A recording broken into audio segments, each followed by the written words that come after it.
Administration على is انعقاد not limited جلستنا to our اليوم، meeting here بل today. يأتي أيضا It is من also خلال to be المساعي seen in the الدبلوماسية current الحديثة diplomatic الحثيثة efforts لتخفيف to حدة ease التوتر tension ونزع and السلاح achieve النووي من شبه denuclearization الجزيرة of the Korean الكورية. Peninsula. هذه الجهود Those التي efforts قدموها فخامة الرئيس جاءت في made by ظل you, Mr. تماسك President, ووحدة أعضاء مجلس الأمن came لمواجهة within the البرامج context of والأنشطة cohesion and غير unity of the المشروعة Security من Council قبل members to جمهورية counter كوريا the الشعبية illegal programs and الديمقراطية. activities of the إننا Democratic نعلم People's Republic أن of الطريق Korea. لا We know يزال طويلا وشاقا للوصول إلى الهدف المنشود في إخلاء شبه الجزيرة الكورية من السلاح النووي. إلا أننا نعتقد أن الالتزام المطلق والصادق من قبل كافة الأطراف المعنية وكذلك التنفيذ الكامل لكافة قرارات مجلس الأمن ذات الصلة سيؤدي إلى اتفاق سلام دائم وشامل في شبه جزيرة كوريا خالية من الأسلحة النووية. وشكرا لكم فخامة الرئيس. I thank the Minister for his statement. Thank you very much. I now give the floor to the Minister for Foreign Affairs of China.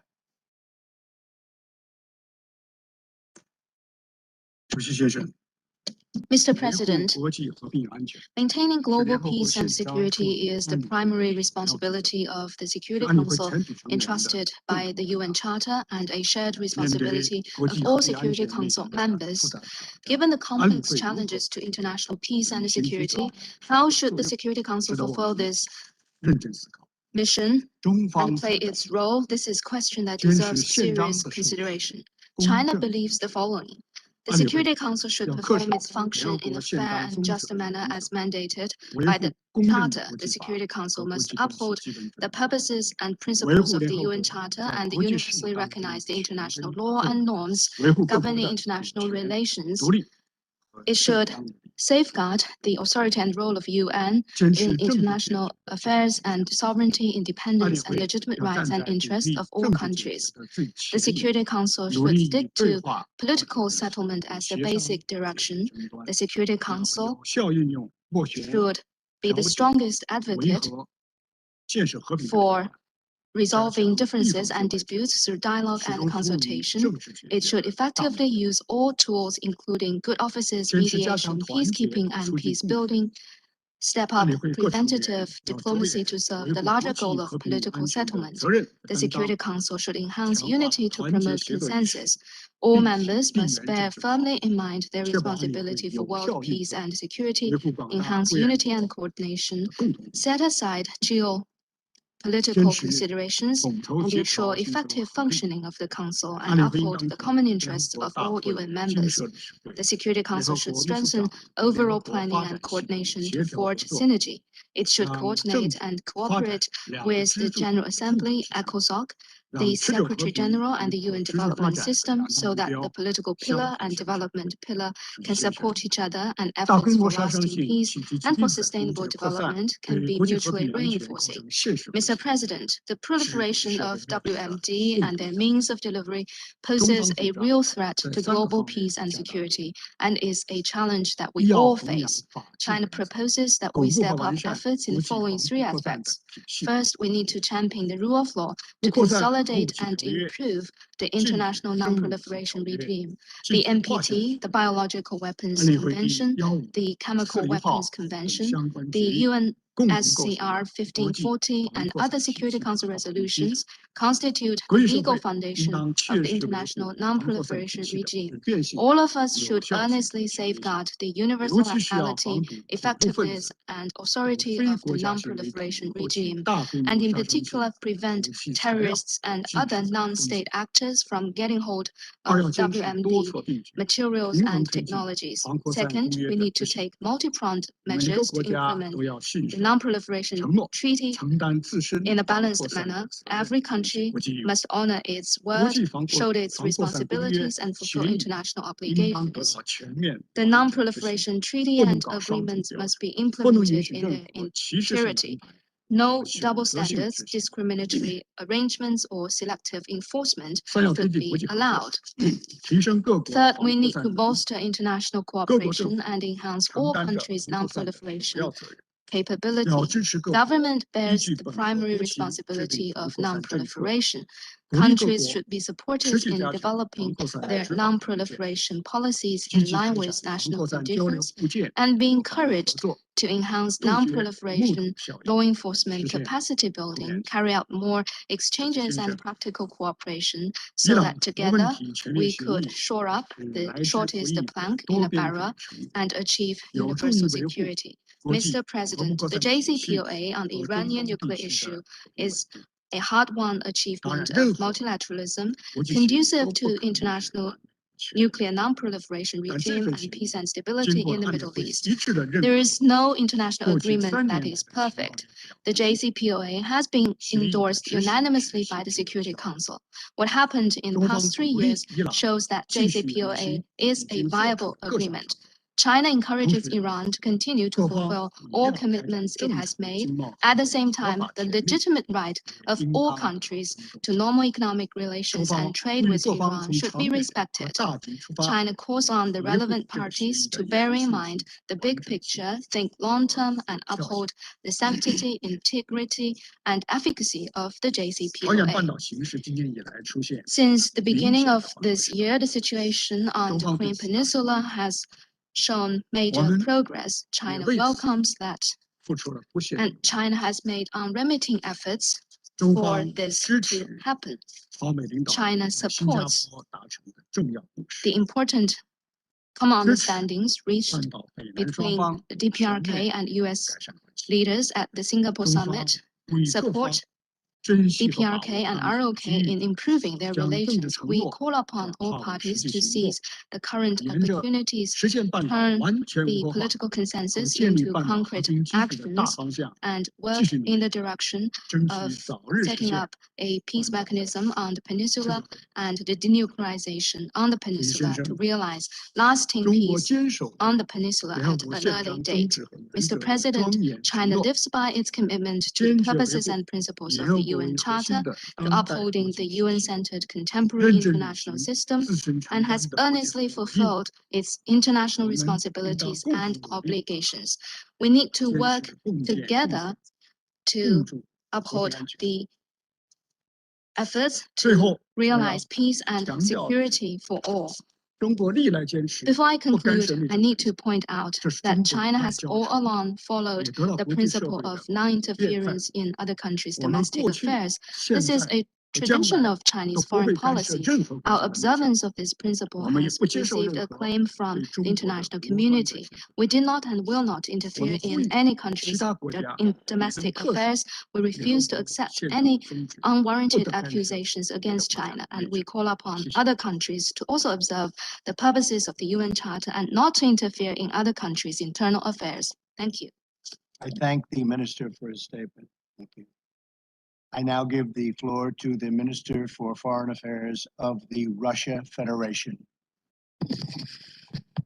Большое спасибо, уважаемый господин президент, уважаемые коллеги. Distinguished colleagues, В современном мире in эффективная the world борьба с today, распространением оружия effectively массового уничтожения combating the приобретает особое proliferation of значение для weapons of mass поддержания destruction is глобальной particularly и important региональной to maintain стабильности, global and regional для надежного stability, обеспечения for безопасности ensuring всех, без that we исключения государств. reliably provide for the security of Конструктивное all states взаимодействие в without этой сфере exception. важный And элемент constructive усилий по interaction here формированию is an important позитивной element in order международной to повестки. create a positive international agenda. Думаю, все I согласны think с тем, that что everyone резолюция will Совета agree that Безопасности the Security предполагает Council все resolution конкретные меры providing for воздействия в specific отношении measures нарушителей against режимов those who нераспространения violate the должны non-proliferation строго regime, that соблюдаться. this resolution must Подводным be strictly камнем abided остается by. базовая The резолюция cornerstone here is the 1540, basic resolution в которой 1540. содержатся It обязательства contains the государств-членов принимать obligations of конкретные member меры states в to целях undertake недопущения specific measures попадания in оружия order to массового prevent уничтожения и его situations where компонентов weapons of mass в руки destruction its components негосударственных end up in the hands of Особое non-state значение имеют entities. и принятые в Particular ее развитии importance are решения also Совета Безопасности, other Security предусматривающие Council санкции decisions за pursuant передачу to любых видов resolutions вооружений providing for sanctions террористам. for any kind of Факты таких transfer of передач есть, weapons to и их terrorists. надо There are тщательно facts of расследовать. such transfers having taken Как и place and 50 they лет need to be назад, когда closely было к investigated. подписанию договора As was по the case 50 years нераспространению ago ядерного when оружия, the наша NPT was страна open for остается signature. приверженной So достижению is цели today our country избавления is мира от ядерного committed оружия. to the goal of При этом ridding the world of необходим nuclear threat. безусловный учет всех But at the факторов, same time, we need влияющих to на стратегическую absolutely take into стабильность, account all а of в the процессе factors переговоров impacting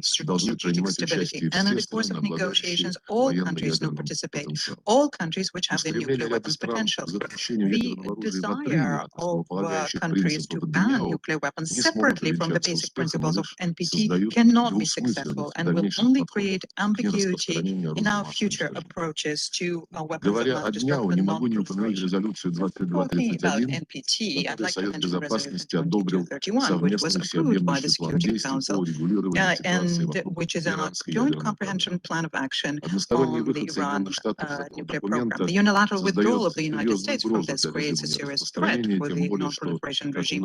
All the more so since, as this was underscored by many, Tehran is strictly abiding by its commitments within JCPOA, and this is something that the IAA is regularly confirming. Russia is convinced that we need to keep JCPOA, and this is something that we're actively working on together with Iran, China, and the EU. Otherwise, if we don't do that, we can end up with a situation where there is more tension in the Middle East, and this could lead to risks for national stability and for the non-proliferation regime. The dismantlement of JCPOA would also be counterproductive also for the efforts underway now to denuclearize the Korean Peninsula. These efforts is something that we welcome and support. Also, serious obstacles to nuclear non-proliferation, and I'm referring to the decision made by the United States to postpone for a long time, perhaps forever, the ratification of the Comprehensive Test Ban Treaty and the absence of progress in implementing the NPT decision to create a weapons of mass destruction free zone in the Middle East. There's also an alarming situation we're witnessing in the area of chemical disarmament, and this has to do first and foremost with what was done by certain Western countries, which keep leveling new unfounded accusations against them, accusing them of using the Syrian authorities banned substances, and we warn against strikes against the Syrian Arab Republic using a staged pretext. If this were to happen, this would be a gross violation of the Charter and would undermine efforts to foster the political settlement in that country. The government of Syria destroyed all of their chemical arsenal in line with the Russia-US agreement of 2013, and this agreement is enshrined in a Security Council resolution and also in a decision passed by OPCW. But on the other hand, the terrorist groups are entities which have chemical warfare agents. They learned how to synthesize.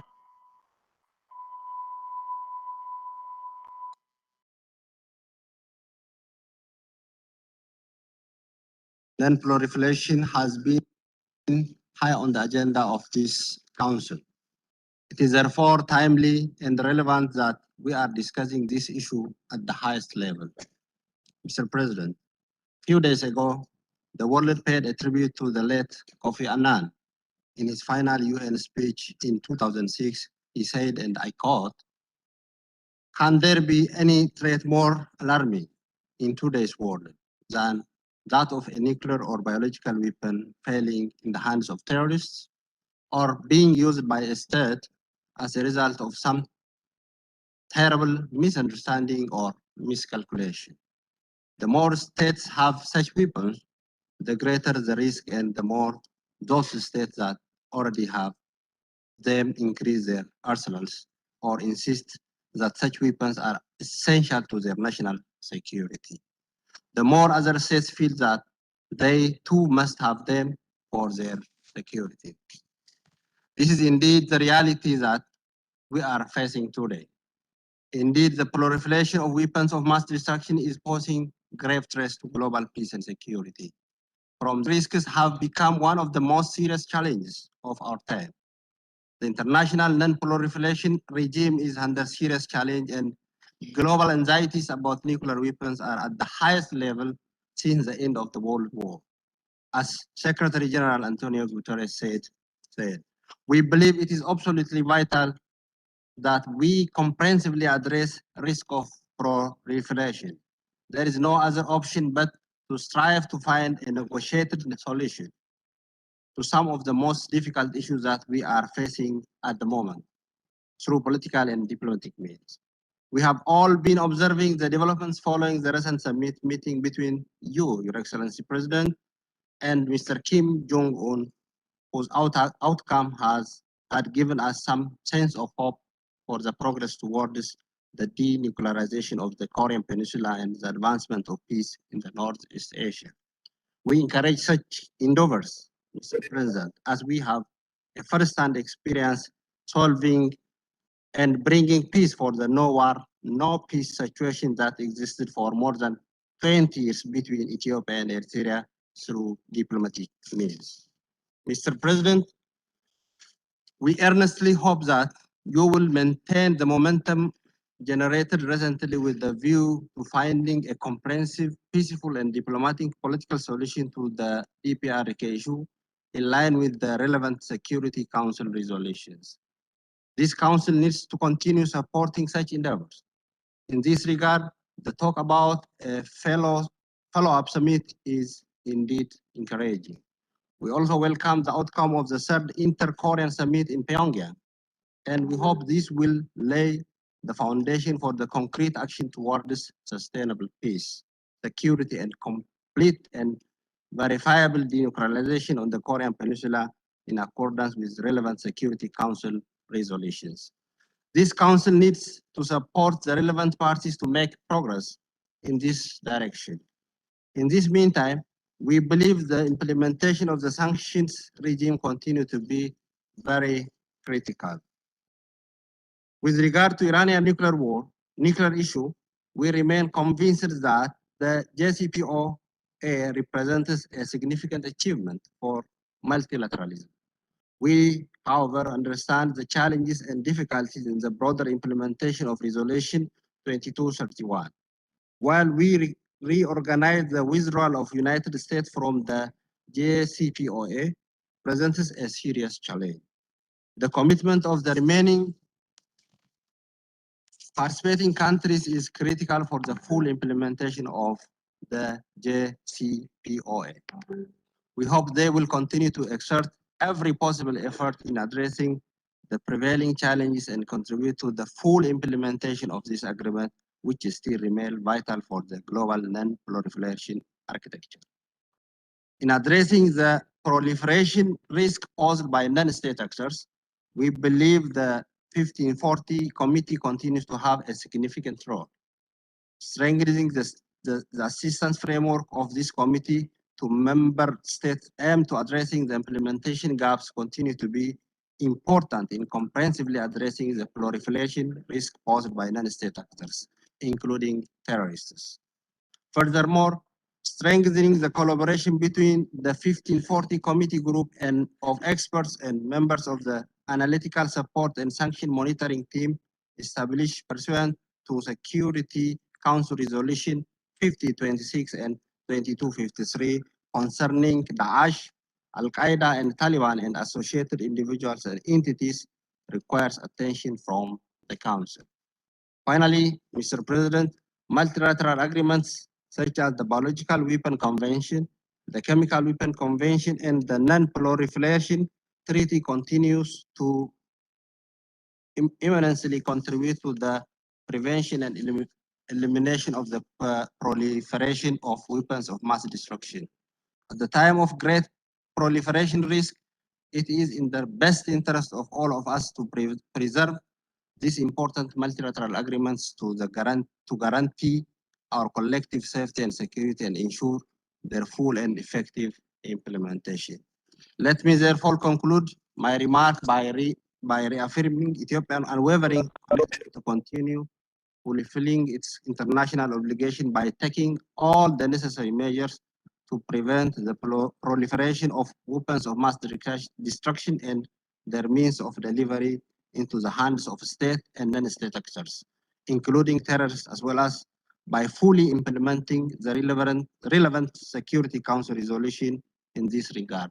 I thank you. I thank the Minister for his statement, and I now give the floor to the Minister for Foreign Affairs of Kazakhstan.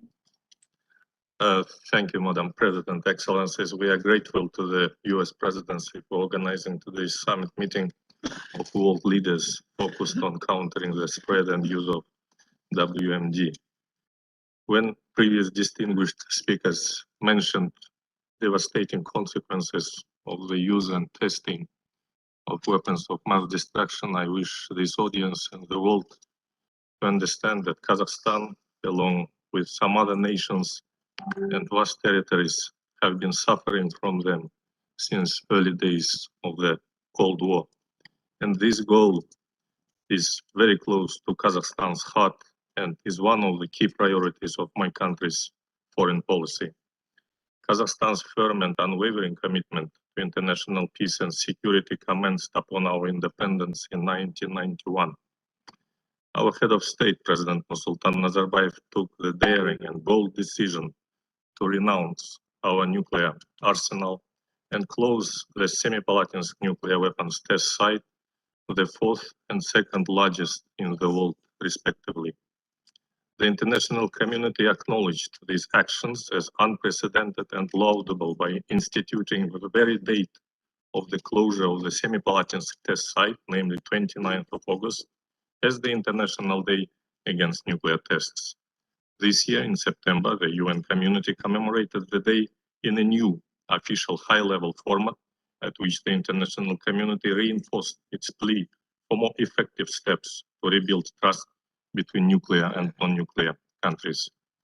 Earlier this year in January, the signature event of Kazakhstan's presidency of the Security Council was devoted to the importance of confidence-building measures in achieving non-proliferation of WMD. CBM succeeded in stopping the arms race and preventing a nuclear catastrophe in the past century. Today, the world expects from the nuclear powers a repeat of the same visionary actions, which unfortunately not being fully realized and acknowledged today. President Nazarbayev at the January's meeting, as well as in his manifesto, The World 21st Century, noted that the largest nuclear powers should be at the vanguard in the advocacy for nuclear weapon-free world and lead, by example, in reducing the WMD. Past conflicts have showed that we cannot ensure our own security by undermining the security of others. President Nazarbayev has therefore urged the complete elimination of disarmament.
Hello. Yeah.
All the participants of United Nations Security Council, all the distinguished delegates who are present here are requested to kindly turn on your cameras because we'll start in the next 5 minutes sharp at 2 p.m. So yeah, all the delegates who are present here are kindly requested to turn on your cameras.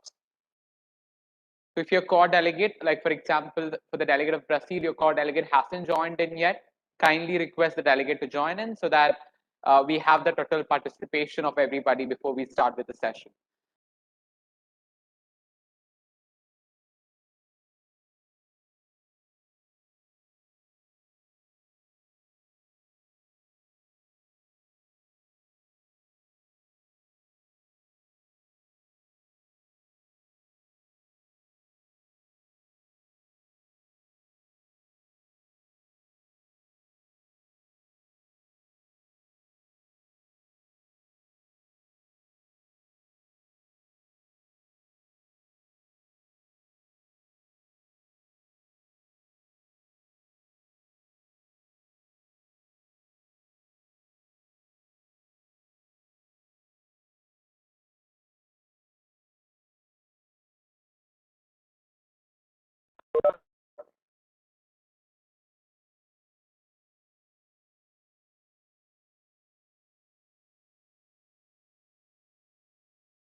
Namaste.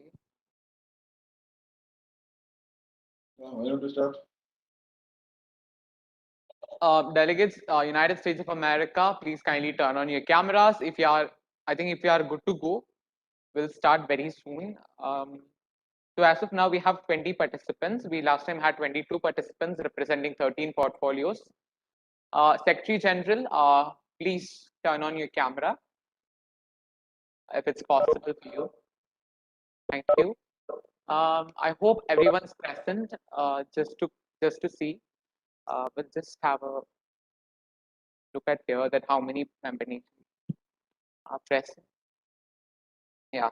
So we have Albania present, we have Brazil present, we have France present, Ghana, India, Ireland, Mexico, UAE, Ireland, China, United States, and other delegations present, BRC, including BRC. So I hope we are good to go. Yeah. So where is the president? President? Sir, I am here, sir. All right. President, you may start with resuming the session. Remember that you're going to take up the draft resolution paragraph by paragraph. Okay. All right, President. Yeah, please proceed. We'll make a general statement saying that we debated it. We know all the views of the members, but we have to produce a resolution which is acceptable to all, and therefore we will have an informal consultations on that. Then ask for views from anybody who wants to speak, but specifically on each paragraph. Otherwise, there will be too much confusion. So preamble paragraph 1, you finish with it, preamble paragraph 2, 3, like that, and then operative paragraph 1, 2, 3. So if there is no comment on a particular paragraph, you jump over. Don't wait too long. Any views? And if nobody asks for anything, just move on to the next paragraph. Okay, understood, President? Yes, sir. Understood, sir. Then you start. All right. Just last comment before we start. Under Secretary General and President, please take full responsibility of the amendments which has been coming in. It is your responsibility to make sure that the amendments are being addressed correctly, and when we actually have a final output document, you include all the necessary amendments which has been adopted by the consensus of the council. So that's requested to you. I think Delegate of Ghana, if you could turn on your camera, it'd be useful. I think President, you can please proceed.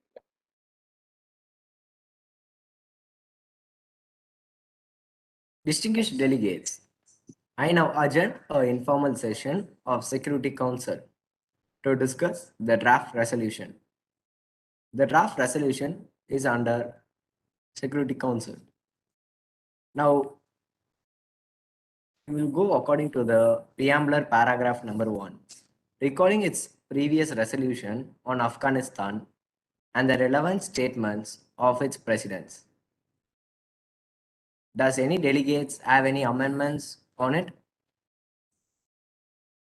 On the preambular paragraph 1? No, move on. Who will amend it? Just go on. Reaffirming its strong commitment to the sovereignty, independence, territorial integrity, and the national unity of Afghanistan. Does any delegates have any objection? Not objection. Amendments. Comments? Amendments. The distinguished representative of India, now you can proceed. Am I audible, visible? Yes, sir. Thank you, Yes, Mr. yes. President. This is to present India's stand on the second clause of the draft resolution. The recent virtual summit conducted by India with the Central Asian countries on the eve of the Republic Day reiterated the joint statement that is condemning all forms of terrorism and opposing providing safe haven using terrorist proxies for the cross-border terrorism against the national integrity of Afghanistan. India would sincerely appreciate an amendment to this clause and inculcate the provision of preventing the misuse of cyberspace platforms in funding and propagating terrorism, as the technical advancements have made terrorism penetrate beyond just physical borders. Thank you. Well, I'm sorry, I don't think it has to be introduced in the preamble paragraph. You wait for the appropriate paragraph on terrorism, which follows. Okay? All right, sir. Thank you. you. Paragraph, you only lay down the principles. So if you have to have any particular idea, sovereignty is there, independence is there, territorial integrity is there, national unity is there.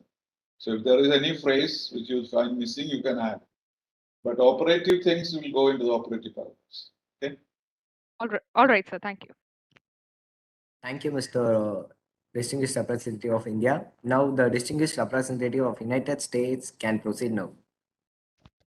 Delegate of United States would like to propose an amendment towards the end of the preambulary paragraph number 2, which should include, as well as continued support for the people of Afghanistan. I repeat, as well as continued support for the people of Afghanistan, because if the people of Afghanistan is not given the support, then both the previous mentioned in the resolution, such as the sovereignty, independence, and territorial integrity, national unity of Afghanistan won't be possible. So delegate proposed the same, as well as continued support for the people of Afghanistan. Is it right and well, Mr. President? Yes, thank you, Mr. United States, Delegate of United States. Now the Delegate of United Arab Emirates can proceed. Thank you, Mr. President. I'd like to comment on the amendments proposed by Delegate of India, quoting that the need for the term to be included, cyber security and other such things. So I think this is irrelevant as of now, because here we are reaffirming that the decisions which were made earlier, so it will be irrelevant to include such phrase here, and we can of course we need to add the phrase in the subsequent operative paragraphs. And I would like to comment on the Delegate of United States comment that the need for the term to be included, which says can I get the term again from the Delegate of United States? Delegate of United States proceed, Mr. President. Yeah, the Delegate of United States, now you can proceed. Once again. Thank you, Mr. President. Repeat the proposed. Yes, sir. No, just repeat the amendment. Yes, sir. Sure, sir. As well as continued support. Oh, I should repeat the whole amendment, like the whole resolution. No, not just the amendment which we need to make. As well as continued support for the people of Afghanistan towards the end of the preambulary paragraph. Support to the people of, I think the amendment which the United States delegates is about to make can be added as separate preambular paragraph, because here we are talking about the national unity and integrity of Afghanistan. So the need for the inclusion of the statement like continued support to the people of Afghanistan can be made another preambular paragraph. Could you just tell which delegate, which country you're delegating to? Because it's not visible. I'm the delegate of United Arab Emirates, Mr. President. Okay. Am Yeah, I? Do I need to repeat, or am I clear? Or I would like to oppose the statement. Mr. The President, can delegate I of, okay. The delegate of UAE, thank you for your statement. Now we are going into the operative paragraph number 1. Mr. President, sorry for the interruption. I would like to know whether the amendment proposed by United States delegates is added, or whether what is the status of the it is added in the deliberations. Yeah, Mr. President, the delegate of Mr. United States are opposed to the previous statement made by the delegate of United Arab Emirates. It didn't substantiate the point. Sorry. The delegate of United States has said support to people of Afghanistan. It has been added as a separate preambular paragraph. Yes, President, that is what I meant to. Mr. President, we oppose the statement. We didn't substantiate to the point which has been made by United Arab Emirates. It hasn't. We haven't got the opportunity to substantiate. May I have the opportunity to substantiate the point which has been made by the delegate of United Arab Emirates? No, look, the question is where to add it, right? In principle, there is no. I'm just commenting that we can add it as a separate preambular paragraph. We need not have to include it as a clause to the existing second preambular paragraph. That is my comment. But I didn't oppose the United States delegate's statement of adding the term continued support to the people of Afghanistan. I'm just saying that we can add it as a separate preambular paragraph so that we can give it an edge over the statement. Yeah, The delegate of UAE is telling that United States, the delegate to UAE is saying that the point which you have said, support to the peoples of Afghanistan, she has been saying that not to not to conclude that. She is saying to make that as a separate preambular paragraph. By adding back of the national unity of Afghanistan, she is saying to make as a separate preambular paragraph. Is it okay for you? Mr. President, could you put it in a vote? Mr. President?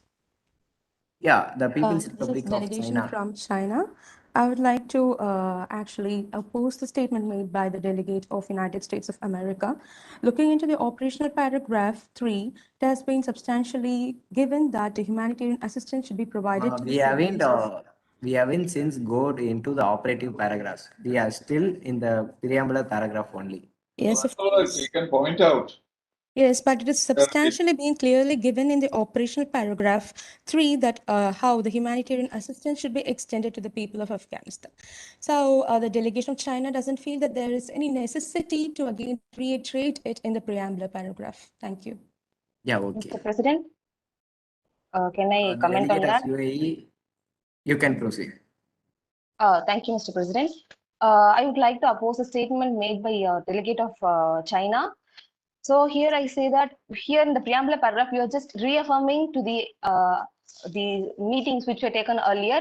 So I think the need for the inclusion of the statement continued support to Afghanistan is needed in the preambular paragraph. Even though we are going to say it in the operative paragraph, I hereby go supporting the statement of United States. Thank you, Mr. President. Mr. President, delegate of the United States would like to substantiate. We were trying for a long time. Yeah, the United States, now you can proceed. Thank you, Mr. President. The following statement made by the delegate of China, right? We are like to, this is the preambular paragraph. So we are trying to reiterate the measures which has been taken in the previous resolution. If you want, I would like to just reiterate the resolution number itself. May I? Delegate of China? Yeah. Mr. President, thank you for the condition, Madam, Mr. President. The resolution number 2593/2021. 5-9. It has been reiterated from the same resolution which has been previously postponed, as the preambular paragraph just talks about that, not considering the situation which has been seen in the resolution as a whole. Thank you, Mr. President. Okay. Does anybody add any amendments on the preambular paragraph?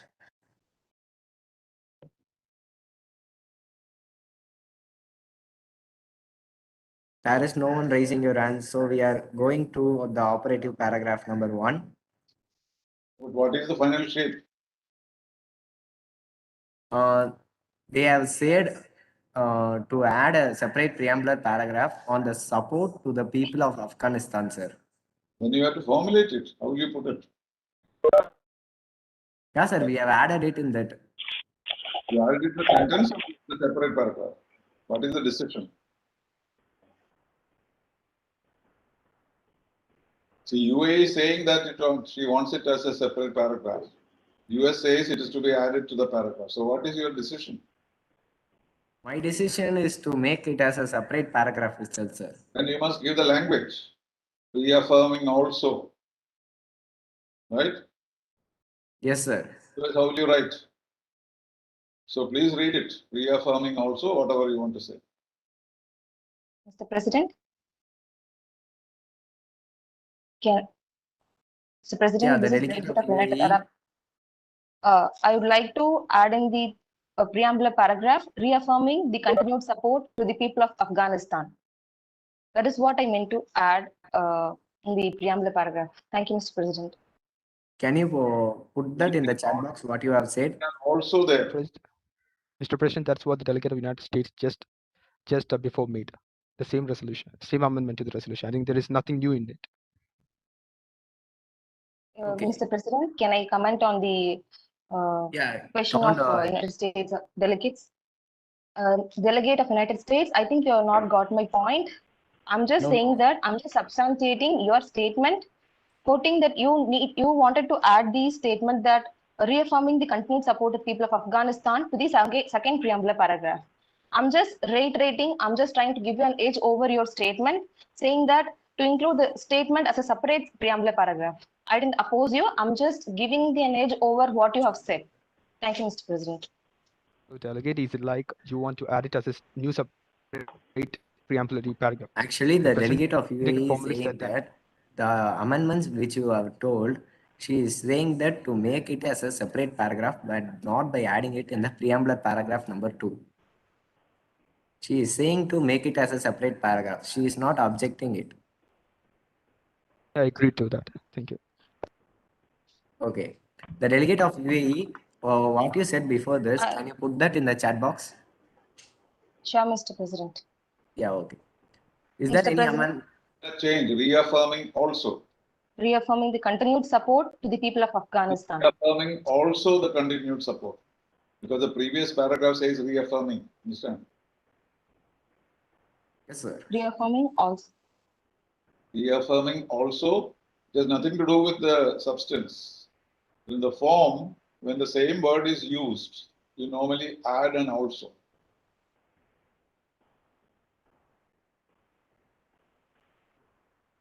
Mr. President, can the Delegate of the United States make a comment also? Yeah, okay. The Delegate of United States, now you can proceed. Thank you, Mr. President. We thank the Delegate of the United Arab Emirates for considering a new preambular paragraph to be included and mention what the Delegate of the United States have mentioned and reiterated to the point of the Delegate of China to include something else into the paragraph. Thank you. The Delegate of China, have you any amendments on it? No, Mr. President. Does any delegates have any amendments on the preambular paragraph? If there is no any amendments, we will go to the operative paragraph number 1. No, you haven't given the final form. What are you going to write there? Yeah, actually, we have written, we have made a paragraph, preambular paragraph number 3, considering the support to the people of Afghanistan. No, but how are you going to put it? Reaffirming also. That's the form. We will put it in the chat. Mr. President, I have already done that. Added the statement in the chat box. Mr. President, what you can, 1 second, madam. Okay. We will be putting it in the chat box, sir. But read it out. Mr. President, what you can do as of now is that kindly copy paste what has been put in the chat. Yes, sir. Yes. Okay. Okay. Right. Thank you. We have seen that she has put out the reaffirming also the continued support to the people of Afghanistan. We will be adding that in that. Thank you, Okay. Mr. President. Yeah, any objection you can ask. Is there any amendments on the preamble paragraph, or we will be moved to the operative paragraph number 1?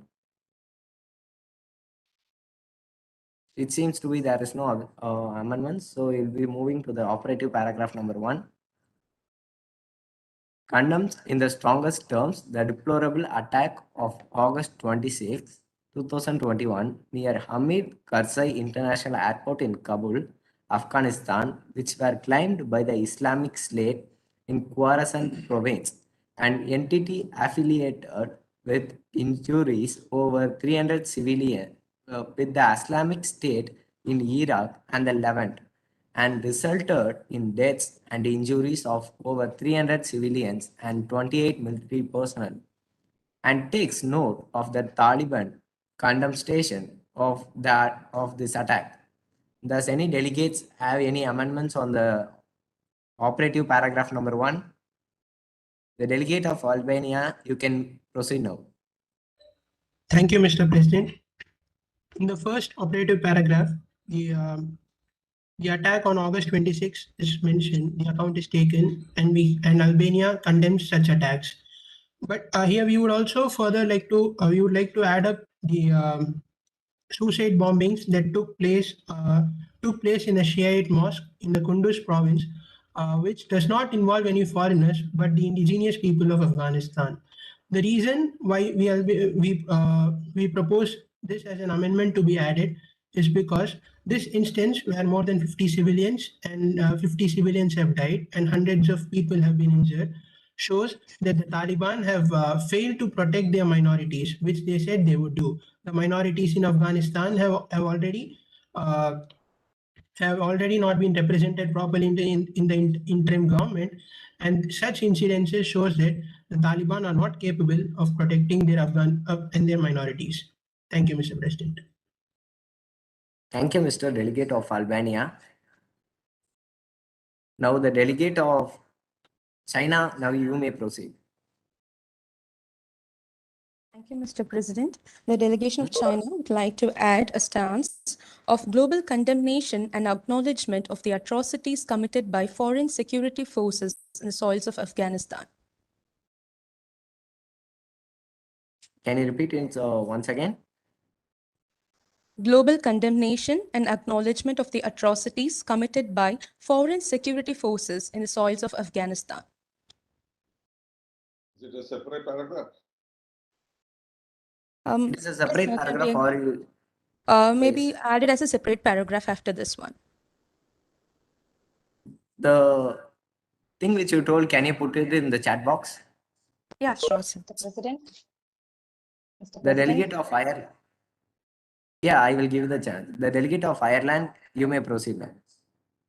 Thank you, Mr. President. The delegate of Ireland would like to make a comment on the operative paragraph if permitted.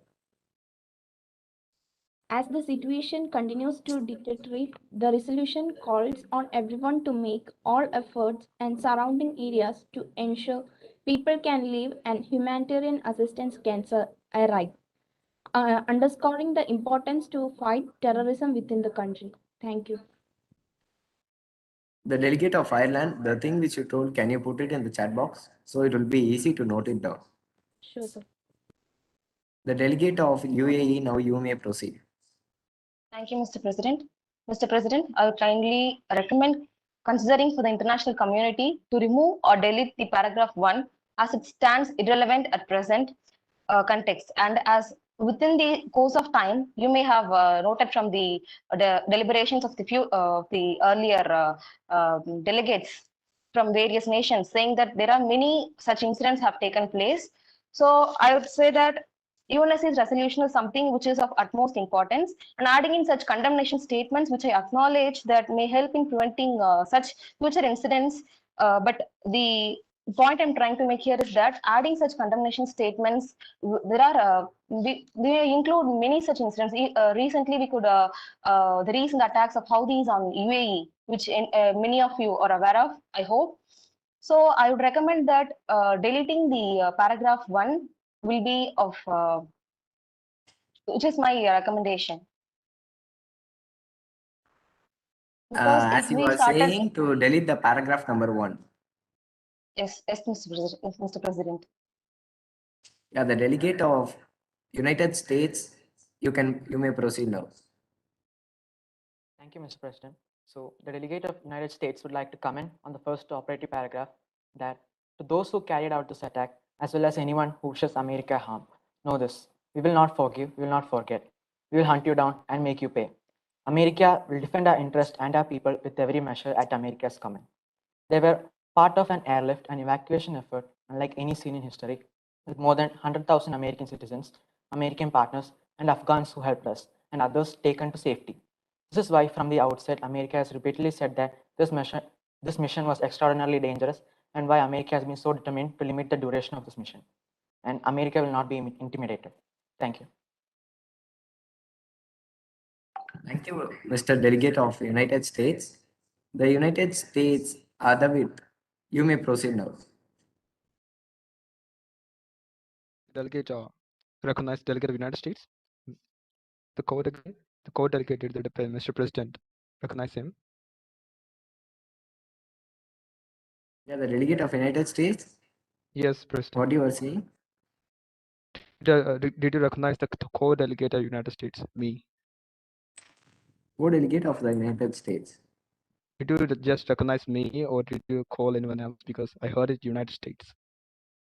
No, Delegate USA, you can proceed. If there is one USA which is recognized, please proceed. Don't disrupt the time. Before you, I was calling the Delegate United States Rahul. Now you are now I am calling the United States Adavit. Yeah, that's me. Okay. Yeah, you may proceed now. Thank you, Mr. President. Delegate of United States strongly opposes statement made by the delegate of China out here in the committee, which delegate of China has proposed of prosecuting the global atrocities created by foreign nationals. United Nations hasn't ever United Nations as an organ doesn't even prosecute anyone. So which organ does the delegate of China wants to recognize here for prosecuting the foreign nationals, foreign military persons? Because it's completely in violations to what all we have done in what all we have done in Afghanistan. We have been there as a peace mission. It's a complete trying to damage the integrity and integrity that the peacekeeping mission in Afghanistan has been done by many soldiers worldwide. They're completely damaging the integrity as a whole right now. Okay.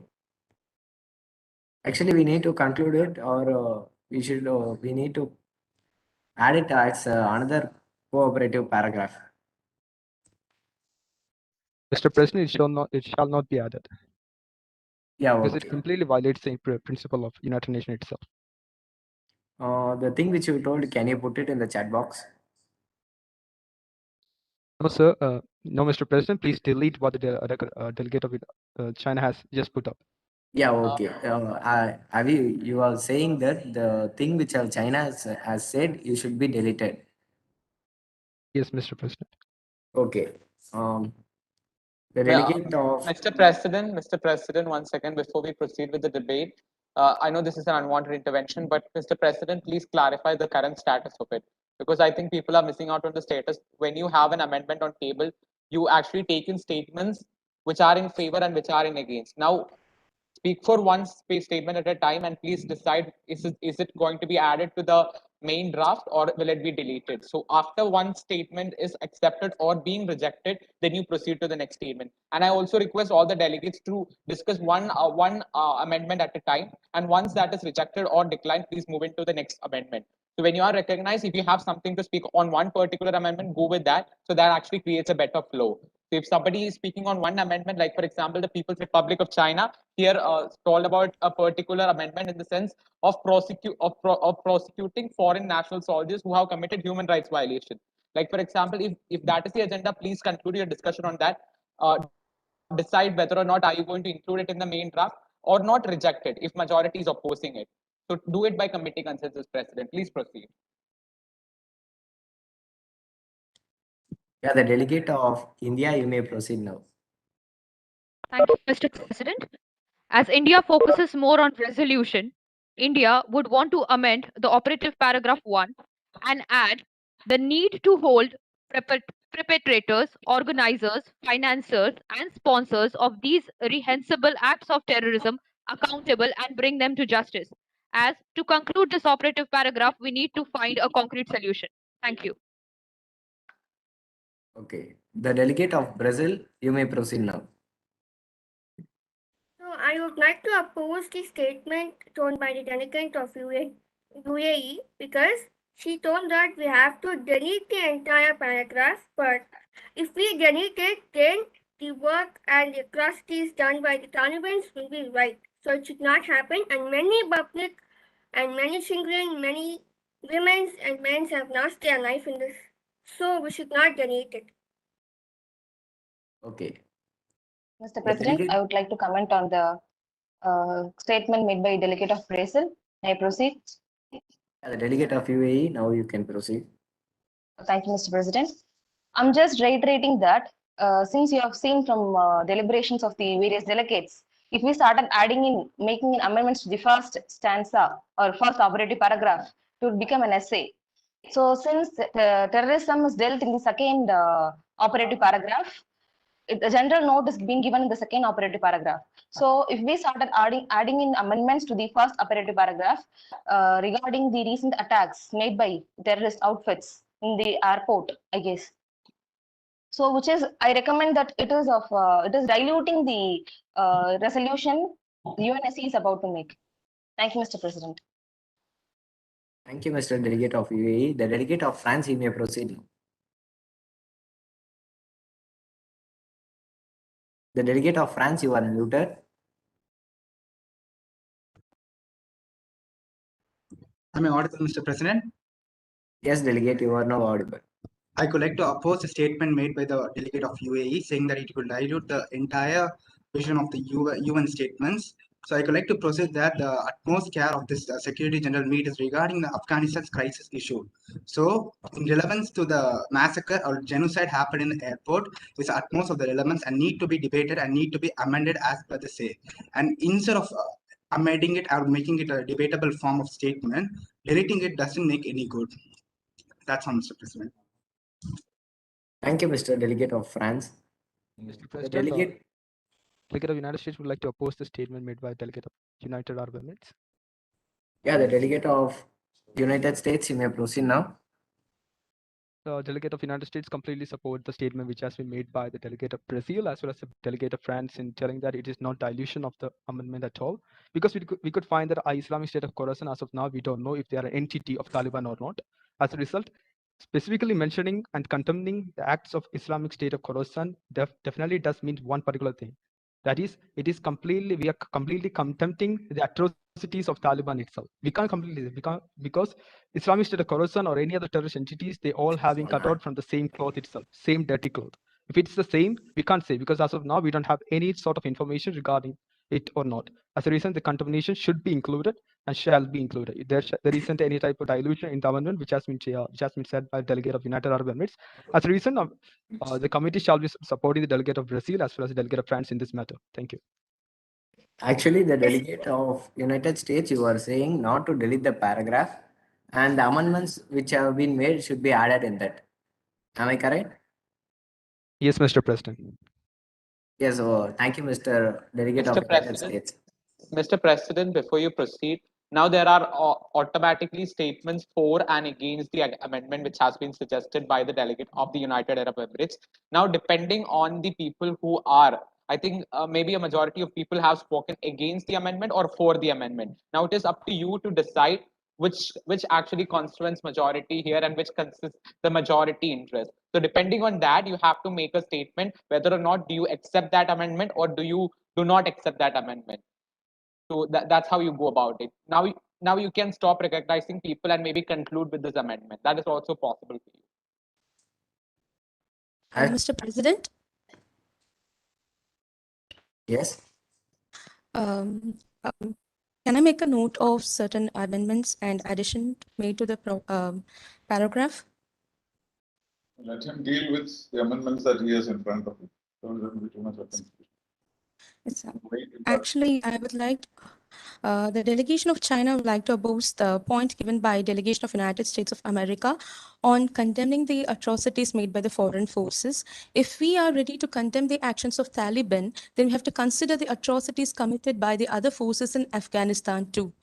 That all nations enter the soils of Afghanistan as UN forces. In case of United States of America, they entered Afghanistan in the name of fighting terrorism after the 9/11 attack.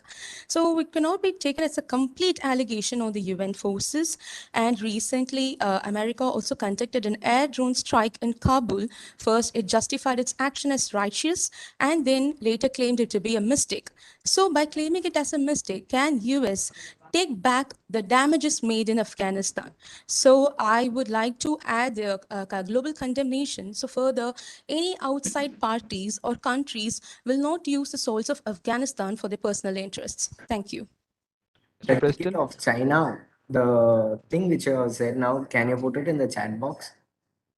Mr. President, delegate of United Sure, States would like Mr. to President. retaliate the statement made by the delegate of China here. Before putting it in the Delegate of United States, you may proceed now. Thank you, Mr. President. The delegate of China has just now stated that we have done our attacks into civilians in Afghanistan. The reason for that has been already been stated by the delegate of China itself, so we don't have to substantiate on that point. It is already clearly understood. There has been an intelligence failure. There has been an intelligence failure. We are not defending that. But moreover, the delegate of China is unaware of the fact Article 51 of the Chapter 7 of the United Nations Charter clearly it's about the principles of self-defense. That's what we have been enacting out there in Afghanistan. If the delegate of China is still not happy with it, the delegate of China, please challenge it in the International Court of Justice, as we have done many times before. And the delegation of the United States would be happy to meet the delegation of China in the International Court of Justice at Hague. Thank you. Mr. President. Mr. President. The delegate of China. As the delegation of China, I would like to oppose the point made by the delegate of USA. It has been clear that the United States of America has been disrupting the efforts taken by the International Criminal Court. We all are aware of the previous administration actually condemning the ICC and also making some visa bans and sanctions imposed on high officials of ICC.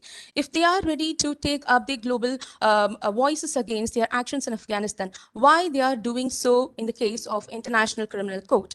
And to state the report placed by the United Nations and Red Cross, it's definitely made a true fact that the US security forces are involved in illegal killings and missing people. Thank you. Thank you, Mr. Delegate of China. The Mr. President, we want to follow up with the question. Actually, we are asking what has the China has said. Delegate of China has said. You want to follow up with the question? Right to follow up. Can I? Can I request another statement to the delegate of China?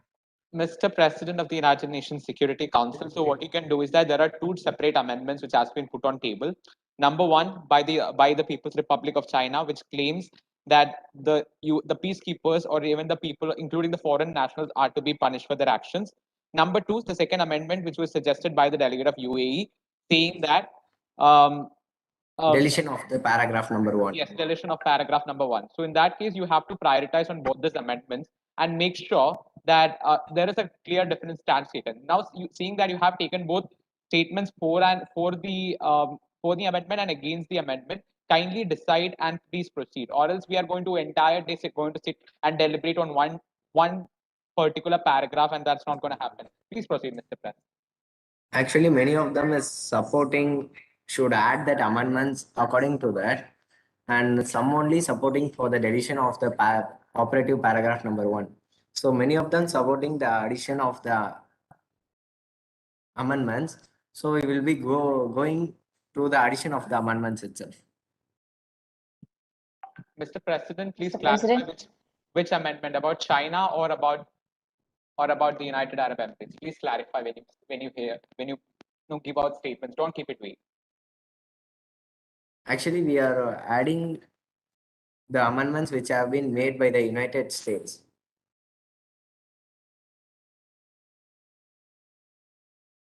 Delegate, I think sorry, Mr. President, actually the delegate of United States of America doesn't propose an amendment.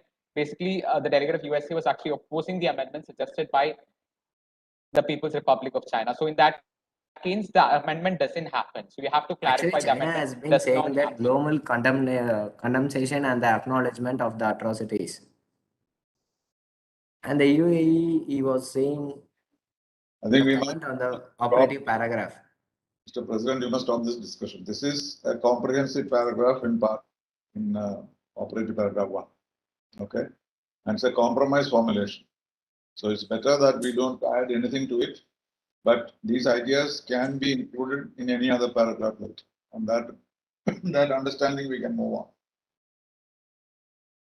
Thank you, Or sir. else we can keep it for a later deliberation, Mr. President. No. Now you can move on. Paragraph 1, let us not change it because it is very comprehensive. Mr. President, Delegate of United Arab Emirates is recommending to make some comments. I would like to withdraw my recommendation of deletion, and I will just support the United States condemning the amendments proposed by the People's Republic of China. Okay. I will withdraw my amendment proposing deletion of the operative paragraph 1. The President is proposing that we keep operative paragraph as it is, make no changes. We will be going, if there are any amendments in the operative para number 1? Go ahead, you are ruled. We are moving to the operative paragraph number 2.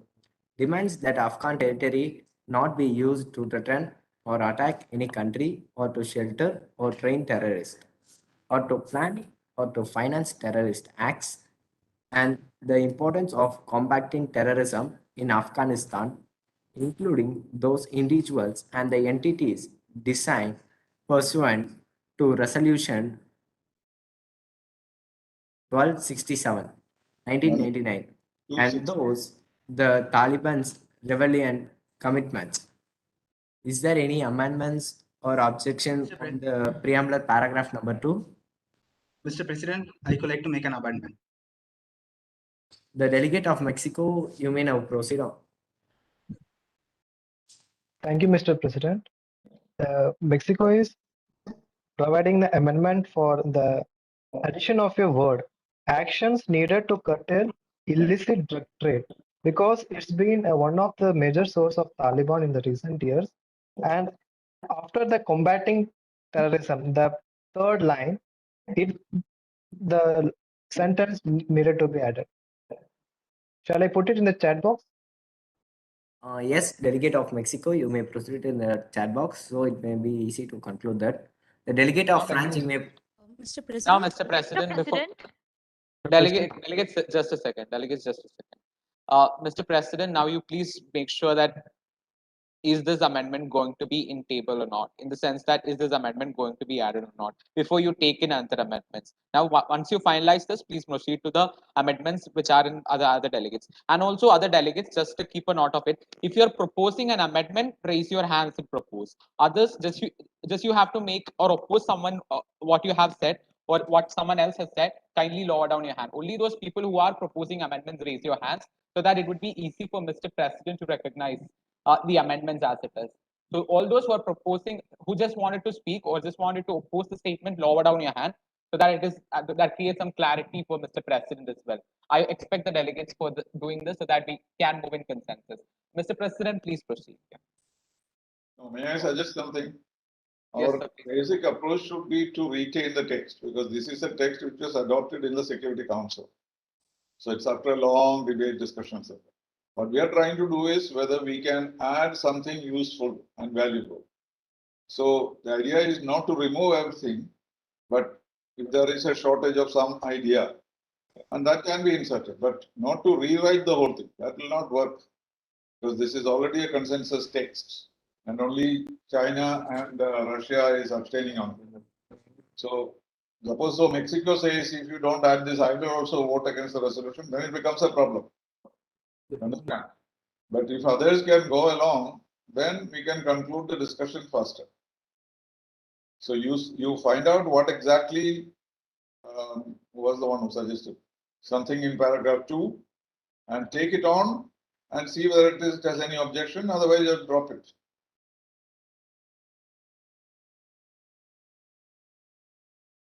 So who suggested the amendment for paragraph 2? Delegate of Delegate of Mexico. Mexico, sir. Yeah, so what was it? Why don't you say it instead of putting it in the chat box? What is the idea you want to insert? Sir, actions needed to curtail illicit drug trade in Afghanistan. So the idea of illicit drug has to be introduced, that's all, right? Yes, sir. Okay. The president can introduce it in the text. There's nothing wrong in that. Yes, sir. Okay, sir. Okay. So move on to the third. The delegate of France, you may proceed now. The delegate of Mexico, please put it in the chat box. The delegate of France, you may proceed now.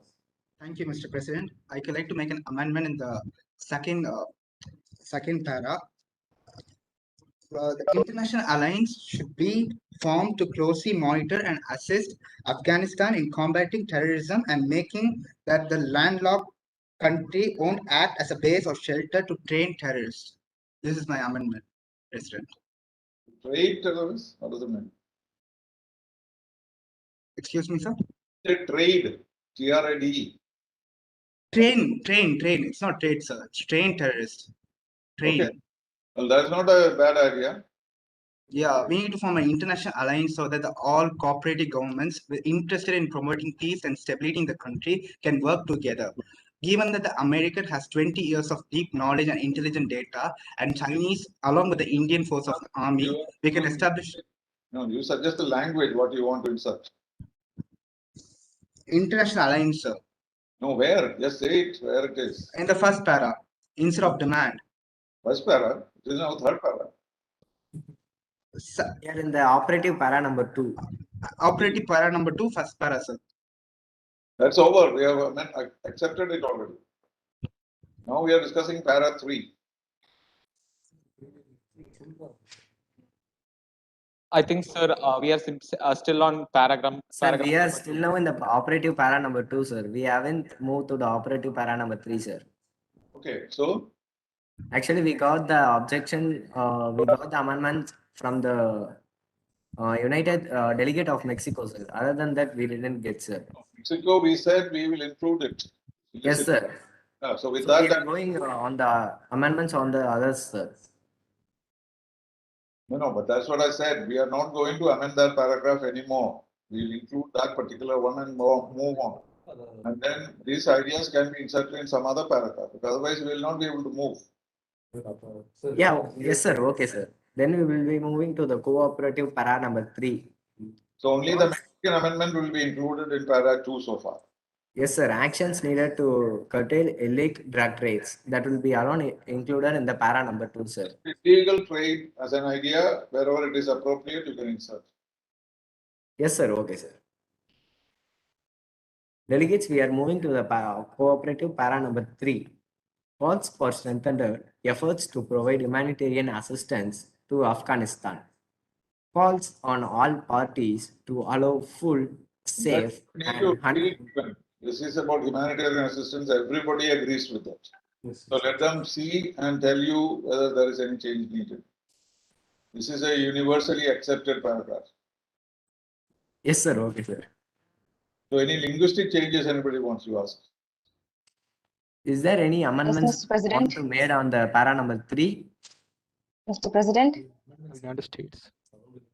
Linguistic changes now. Mr. President, I would like to make some linguistic changes to the operative paragraph 3. May I proceed? May I know?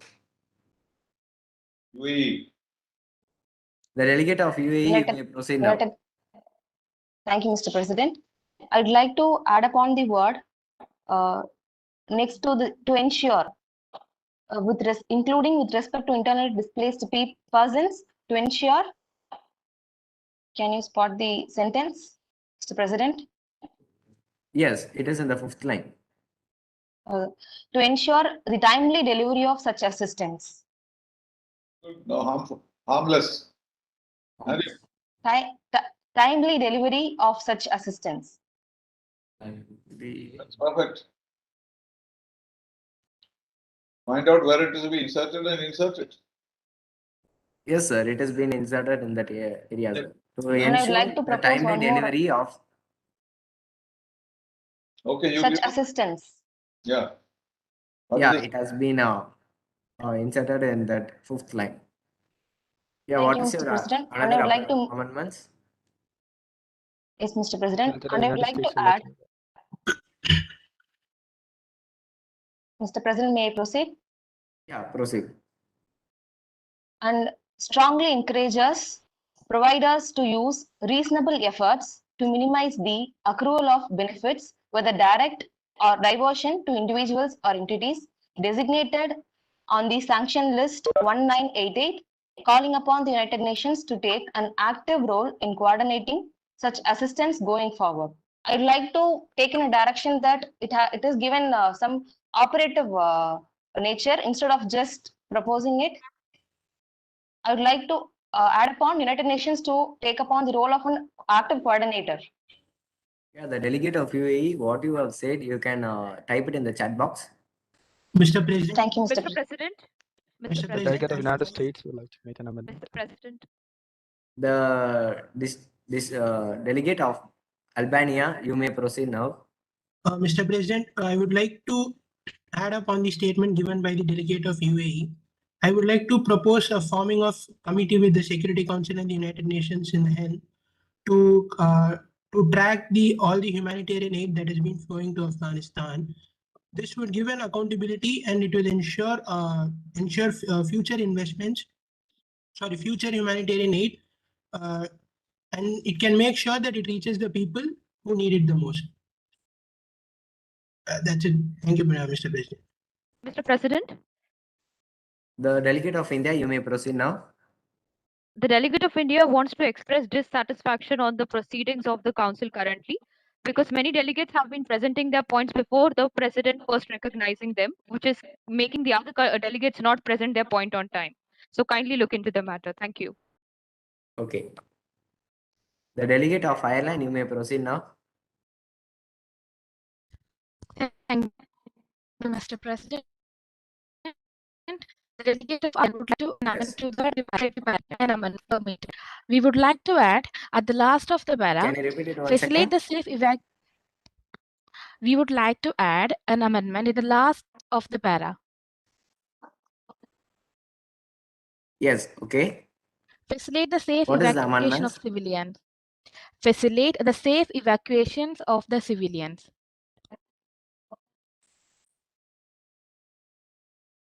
Can you type it in the chat box? Yes, sir. Yeah, the delegate of United States, you may proceed now. Thank you, Mr. President, for the recognition. Delegate of United States would like to make the amendment on the 5th line, which says respect to internally displaced persons. After the internally, we would like to include internally as well as externally, because many of the neighboring countries of Afghanistan has taken in a huge influx of refugees. So as to recommend them, we have to include internally as well as externally displaced persons. Can the delegate of, can the Mr. President locate the point? It's in the 5th line of the operative paragraph number 3, after internally. Yeah, it is there respect to the internally. Internally and externally. That's what we want to add. And the delegate of United States would like to make further amendments. Can the delegate proceed? Yeah, the delegate of India, you may proceed now. Sorry, the delegate Thank didn't you, Mr. complete his President. amendment, Mr. President. Once again, the delegate of India. Yeah, the delegate of United States, you may complete your amendments. Thank you, Mr. President. Delegate of United States would like to amend one more amendment in the operative paragraph number 3. That is in the 6th line. After assistance reaches all those in need, regardless of gender. It shall be included in the operative paragraph number 3. 6. Yeah, 6th line. In the 6th line, operative paragraph number 3. What should be included? All those in need, regardless of gender. Gender inequalities are a wide concern in Afghanistan regime out there in Afghanistan, right? That's the reason. Yeah, can you put me in the chat box? Okay, I will put it in the chat box. Along with that, the delegate didn't complete his amendment. Can I go further with it? Yeah, okay. Two more amendment. Thank you. Thank you, Mr. President. And in the last line, which is the 9th line, after humanitarian law, we would like to include the Geneva Convention too, and Geneva Convention. which talks about prisoners of war and all the civilians and all the different persons who were working beforehand. So the Geneva Convention should be included after humanitarian law. In the After the humanitarian law, what should be concluded? humanitarian law and Geneva Convention. Yeah, okay. The amendments which you have made, can you put it in the chat box? Yes, Mr. President, can the delegate propose one more amendment in the operative paragraph? Yes, proceed. In the 10th line of the operative paragraph number 3, at the end, we could include after protection of civilians, including humanitarian personnel and those related to the protection of medical personnel and humanitarian personnel exclusively engaged in medical duties. It shall be included at the end of the operative paragraph because it's telling about the protection of civilians. It should be included in the operative para number 3, 10th line. 10th line, at the end of the 10th line. Can be much shorter. Why such a long thing? Including health workers. Yes, sir. That's enough. So including health workers as well as those who are protecting the health workers, because there would be good Samaritans everywhere, right? It's short. Yeah, okay, sir. I will just reiterate it and I will just put it in the chat box, sir. Yes, the United States, the delegate of United States, the amendments which you have put all these in the chat box, so it will be easy to conclude that. But ask the other members whether they have any objection to any of these amendments. The delegate, Mr. is there President? any objections? Mr. President? Yes, the People Republic of China, you may proceed now. Yeah. Thank you, Mr. President. A delegation of China would like to place some points or put out by Delegate of United States of America. The delegate actually proposed to add a word internally and externally. Well, the refugee hosting countries, the word just before the third sentence below the last line, shows that it implicitly refers to the externally displaced people. So there's no need to add the word externally. And another amendment that was made reaches all those in need. This also implicitly includes all sections of the Afghan society, irrespective of gender, social, economic, and ethnic considerations. Thank you. Mr. President? Thank you, Mr. Delegate of Question? China. Can The the delegate delegate of follow up? India, you may proceed now. Thank you, Mr. President. The delegate of India would like to make an amendment in the 6th line of Operative Clause 3, wherein with humanitarian actors, there is a need to put in national leaders as well, as greater part of the contribution to humanitarian assistance is also provided by government of various countries, and they need to be recognized. Thank you. Thank you, Mr. Delegate of India. The Delegate of India, the thing which you told, can you put that in the chat box? Sure. Thank The you. Delegate of UAE, you may proceed now. Thank you, Mr. President. I would like to support the statements made by People Republics of China opposing United States amendments proposals, and quoting that. And I would like to oppose the inclusion of the word Geneva Conventions made by the Delegate of United Nations, United States, and I would like to propose one more amendment. And sorry, Mr. President, I have added in the chat box, which I would like to propose. I'm saying that Upon I would like United to. Nations to take an active role in the coordinating such assistance going forward. Am I correct? Yes, Mr. President. Yes, Mr. Yeah. President. And I would like to oppose the statements, the amendments proposed by United States. Okay. The amendment which you have put it in the chat box, in which line it should be added? At the end, Mr. President, after protection of civilians. Yeah, okay. I reiterate the need for a coordinating mechanism for the humanitarian assistance, which is going to be provided to the Afghan people. Yeah, okay. The delegate of, thank you, Mr. Delegate of UAE. The delegate President, of we want United States, you may to the proceed made now. by Thank you, Mr. President, for Delegate of recognizing the United delegate of States. Delegate of yes, Mr. President. Delegate of United States. The delegate of thanks, President, for recognizing. The delegate of United States completely opposes the statement made by the delegate of PRC as well as delegate of UAE. It has been said in the statement, like in the 6th line, we just said about internally as well as externally. It includes respect to the internally as well as externally. We are not talking about the refugee hosting countries. May that be that we made way before, but instead I would like to I would like to make the committee's attention towards this point. You want to respect the internally as externally displaced person. That doesn't include in the Afghan refugee hosting countries, right? We have to respect them internally as well as externally because both are vulnerable in this section. So because of rivalry between United States with China and United Arab Emirates, that doesn't mean we should not include internally as well as externally. And delegate of UAE, just because of just externally and something else which the delegate of just proposed, he did all the amendments that the delegate of United States made. Geneva Convention is important. Protection of medical personnel is important. Why do the delegate of UAE thinks that we should completely deny all these amendments? I think further arguments with the delegate of United States will definitely yield to retaliatory measures from the United States. It's a final warning. Thank you. Thank you, Can I Mr. comment Delegate on of these? United Can I States. comment on the statements made by United States, Mr. President? Yeah, once again, First of actually, all, many of them are raising the hands for a long time. The delegate of Brazil, you may proceed now. I would like to add an amendment to the paragraph. Yes, proceed. That Afghan financial institutions should have the access to assets currently subjected to the unilateral sanctions, but the funds should not fall in the hands of Taliban, but to help the Afghan citizens. This should be added at the end of the paragraph. Am I correct? Yeah. The amendments which you have told me, can you type it in the chat box? Yes, Mr. President. Yes, the delegate of Ghana, you may proceed now. Hello, Mr. President. Can I add an amendment? Yes, proceed. Yeah. Towards the sixth line of the operative paragraph number 3, I would like to add in between need and the calls on the all donors. I would like to add the sentence to ensure the protection of civilian infrastructure. Is that acceptable, Mr. President? What should be added? To ensure protection of civilian infrastructure. Before the calls on all donors. Yes, okay. Yes, Mr. President. Thank you. Mr. President? The delegate of India, you may proceed now. Thank you, Mr. President.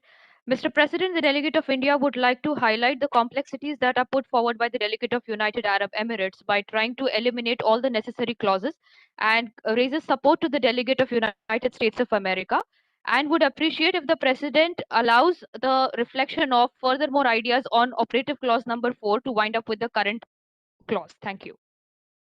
Yes, thank you, Mr. Delegate of India. The delegate of UAE, you may proceed now. thank you, Mr. President. I would like to comment on the statements made by both United States of America and India delegates. So first, let me say that, let me reply to the statements made by United States of America. In the international relations, there is no such permanent friend or foe. Every relationship is purely based upon one's national interests.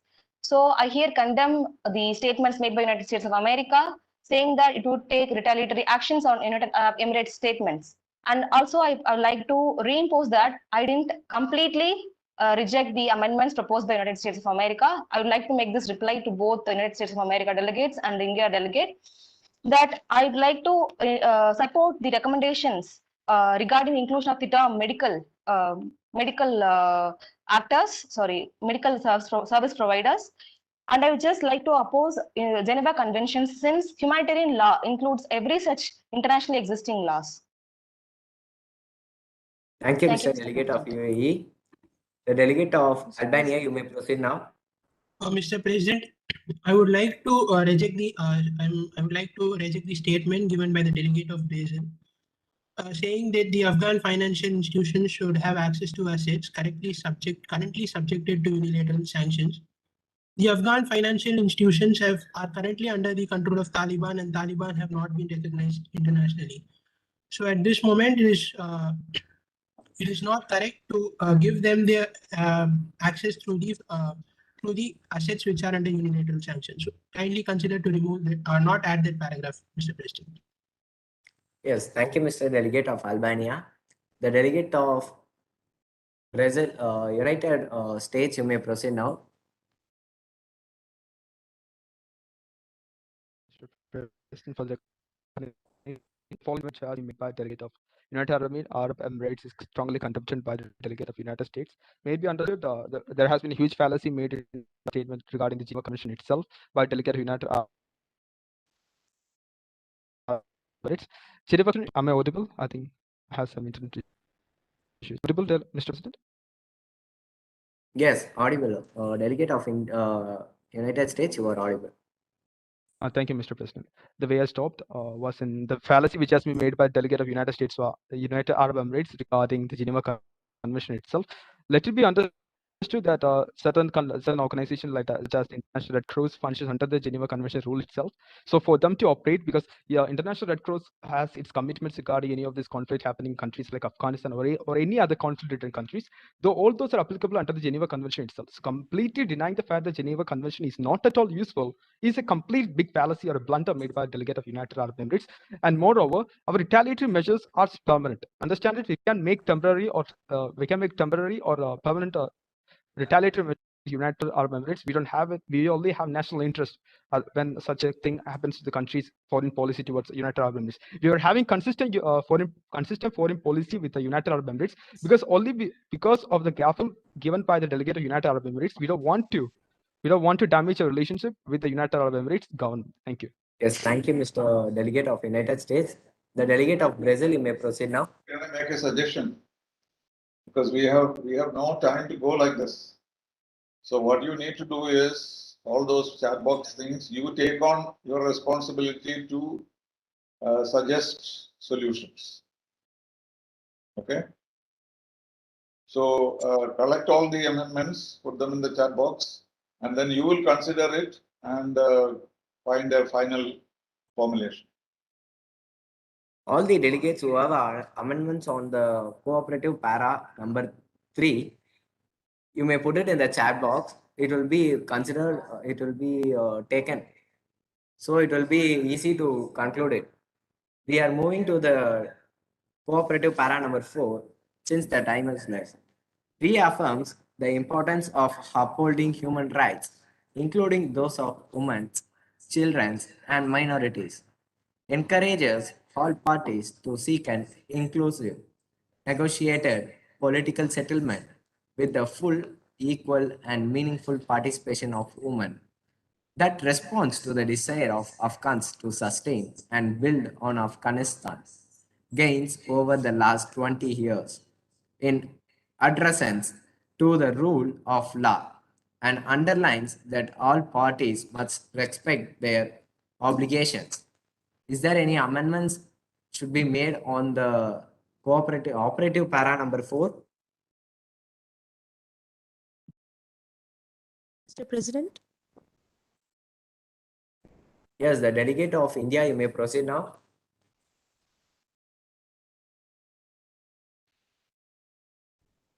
The Delegate of India, you are muted. Am I audible, sir? Yes, the Delegate of India, you are audible now. Thank you, Mr. President. The Delegate of India would like to make amendments to the operative clause 4. Then I would want to add full, equal, meaningful, and consensual participation of women, because in this clause we are particularly talking about human rights and the minority community. Thank you. Yes, thank you, Mr. Delegate of India. The Delegate of France, you may proceed now. Thank you, Mr. President. The delegate of France would like to add upon an additional amendment on the third para, stating that full, equal, and rightful participation for women should need to be added in the fourth para. Yeah, the Delegate of France, the amendments which you have told, can you type it in the chat box? Sure. The Delegate of Brazil, you may proceed now. Yeah, so I would like to add a sentence in the last line after like rule of law. Right? So even in the rule of law, Afghans should liberate policies to women and women's freedom. Yeah, okay. The amendments you are told, can you put it in the chat box? Yeah, sure. The Delegate of Mexico, you may proceed now. Thank you, Mr. President. And here we are proposing reaffirms the importance after the of strict implementation of international human rights. This is the amendment we need to propose in the first place. Can you repeat it once more? In the chat box, or I need to repeat it again? Yeah, you can proceed it in the chat box itself. Thank you, Mr. President. The delegate of UAE, you may proceed now. The delegate of UAE, you. Sorry, So Mr. please, President. excuse me. Please focus on the changes they are suggesting, right? So Yes, sir. we won't have discussions. We will just include them in the, this is just to collect the views of everyone. And then what finally we put to your vote will be a decision that you will be taking. On that basis, don't try to, redraft it now. Take on all the suggestions and then you give them a final draft. Okay? Yes, sir. We are taking all the suggestions made by the delegates, sir. And we will be concluding at the final, sir. Yeah, President, I have a suggestion for you. So, since we are almost running short of time, so what the Honorable President can do is that take at least 2 to 3 amendments in person, in the sense that allow those delegates who haven't raised an amendment to raise it in person, and rest all amendments can be put in the chat and you can prioritize it. So you can follow the same pattern for the next few clauses till the last clause, but this not to be amended. I hope that makes a better roadmap for you. Please, everybody should be given a chance to speak whatever they want. That is what we include in it, we will decide later. So take all amendments, put them all in the chat box, and then leave it to the president to redraft. The delegate of United States, post your amendment in the chat box. And the delegate of Mexico, you may also post your amendment in the chat box. The delegate of France, if you have any amendments, you can speak now. Delegate of France. Sorry, Mr. President, I'll lower my hand. Mr. President? Yes, the Mr. delegate President? of China. Thank you, Mr. President. The delegation of China would like to make an amendment to the paragraph 4. After the third sentence, with the full, equal, and meaningful participation of women, including political participation, and make sure that the Taliban include women members in their cabinet. Okay. They should be added in the Yeah, after the participation of women, to ensure political participation and ensure Taliban include women members in their cabinet. Thank you. Thanks, delegate of the China. The amendment which you have made, can you put it in the chat box? The delegate of United States, otherwise, you may proceed now. Thank you, Mr. President, for the recognition. Delegate of the United States would like to make an amendment on the first line of the operative paragraph number 4.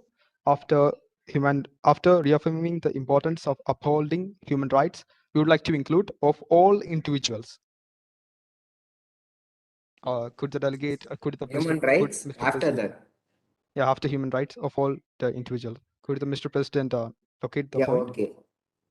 Yeah, thank you, Mr. President. And after that, in the second line of the same operative paragraph, we would like to omit the word encourages. Instead of that, we would like to put on requires. Requires. Yes, Mr. President.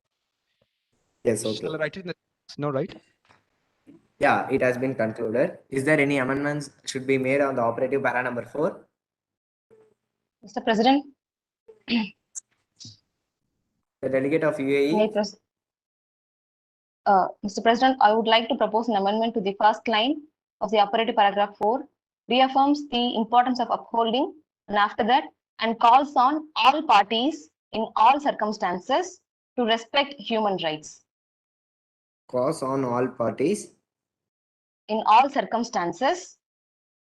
Yeah, okay. To respect human rights. And I'd like to comment on the various amendments proposed by various delegates. That we are not taking now. We are leaving it to the president. Okay, sir. Then I'll. Is there any more amendments should be made on the operative para number 4? No, that's over. Now 5. Yeah, we will be moving to the operative para number 5. Notes the Taliban statement on August 27, 2021, in which the Taliban committed that Afghans will be able to travel abroad may leave Afghanistan anytime they want to and may exit Afghanistan via any border crossing, both air and ground, including at the reopened and secured Kabul airport, with no one preventing them from traveling. Expects that the Taliban will adhere to these and all other commitments, including regarding the safe, secure, and orderly departure from Afghanistan of Afghans and all foreign nationals. Is there any amendment should be made on the cooperative operative para number 5? Mr. President, Yeah, the delegate of India, you may proceed now. the delegate of India would like to make amendments to the line and may exit Afghanistan via any border crossing by no illegal means as the new addition, as there is a lot of illegal migration happening in India's neighborhood. By no? Pardon? Actually, By no repeat the illegal amendment. means.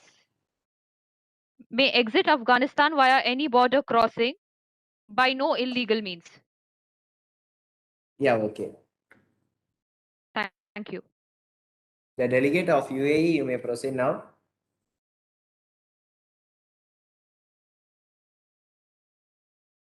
Delegate of UAE. On paragraph what, 5? Yes, sir. Operative para number 5, sir. Okay, so move on quickly. So by 3:30, informals. On the fifth line, expects the Taliban will continue to adhere. Continue to adhere. Can you repeat the point? And expects the Taliban will continue to adhere to their commitments. Thank you, Mr. President. The delegate of France, you may proceed now. Actually, we are running out of running shortage of time. We will be fast, which can be made to save the times for the informal section and the prize winners allotments. Session will continue only up to 3:30. Then we adjourn. So whatever amendments we can collect, do that by then, and then we'll find a way to put forward a resolution in the formal session. Yes, sir. We will be as much as possible to make it faster. The delegate of France, you may proceed. Thank you, Mr. President. I would like to make an amendment in the operative clause of number 5. Instead of the word notes, we could like to make an amendment as statements had been made by Taliban. It is more expressive in these terms instead of the word Which notes. line? The first line of the fifth operative para. Statements had been made by Taliban.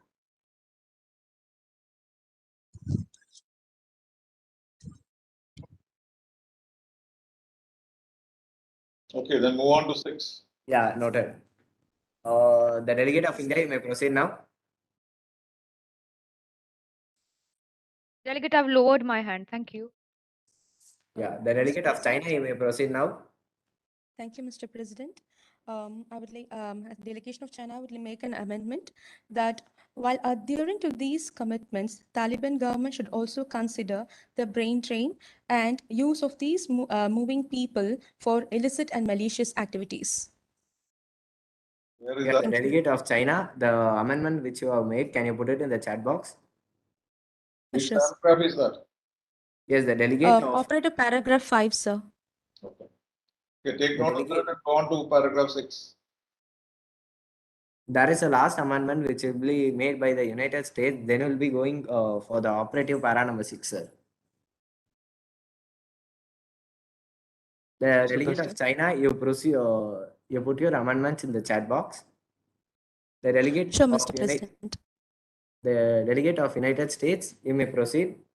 Thank you, Mr. President, for the recognition. Delegate of United States would like to add an amendment to the last line of the fifth operative paragraph to include counter-terrorism, security, human rights, and counter narcotics.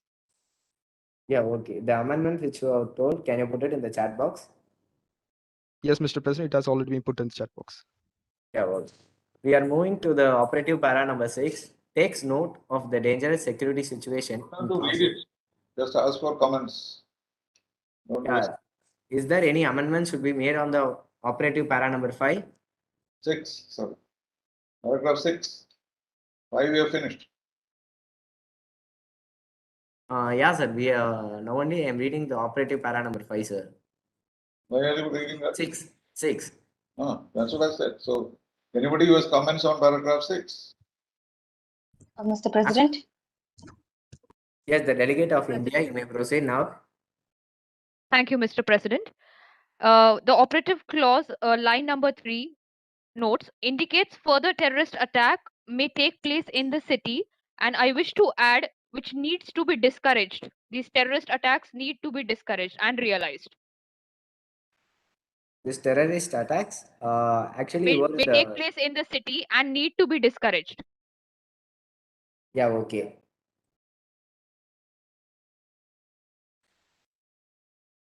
The delegate of UAE, you may proceed. Thank you, Mr. President. I'd like to remove the clause, request that every effort to be made to allow for the rapid and secure reopening of the Kabul airport and its surrounding areas. As we all know that the statement stands irrelevant as of now since the Kabul airport have been made fully operational. Thank you, Mr. President. Yeah, okay. The delegate of China, you may proceed. Sorry, Mr. President, was raised earlier. Sorry. Yeah, okay. The delegate of France, you have any amendments on the operative para number 6? Yes, Mr. President, I have an amendment on the operative para number 6 on the first Yeah, paragraph. you may proceed. Takes a careful view of uncertain. You need to add the word uncertain and dangerous security. The word uncertain need to be added. Uncertain. Yes. Yeah, okay. Is there any amendment should be made on the operative para number 6? It seems to be there is no amendments should be made on the operative para number 6. So we are moving to the operative para number 7. Notes with concern that the Taliban government consists of several individuals who have been notified as terrorists by the United Nations. The delegate of India, you may proceed. Thank you, Mr. President. I would like to add notes with concern that the Taliban government consists of several individuals and organizations to the existing line. Along with individuals, there should be organizations as well. Can you repeat it once more? No, but the government does not have, excuse me, there are no institutions in the government. They're talking about individuals. Aren't there any linked organizations? No, how can it be in the cabinet? All right, sir. Thank you. The delegate of France, you may proceed. Thank you, Mr. President. I would like to add up on the amendment in the operative para number 7 towards the end. Do you catch me, Mr. President? In the last line, we should be added towards the end.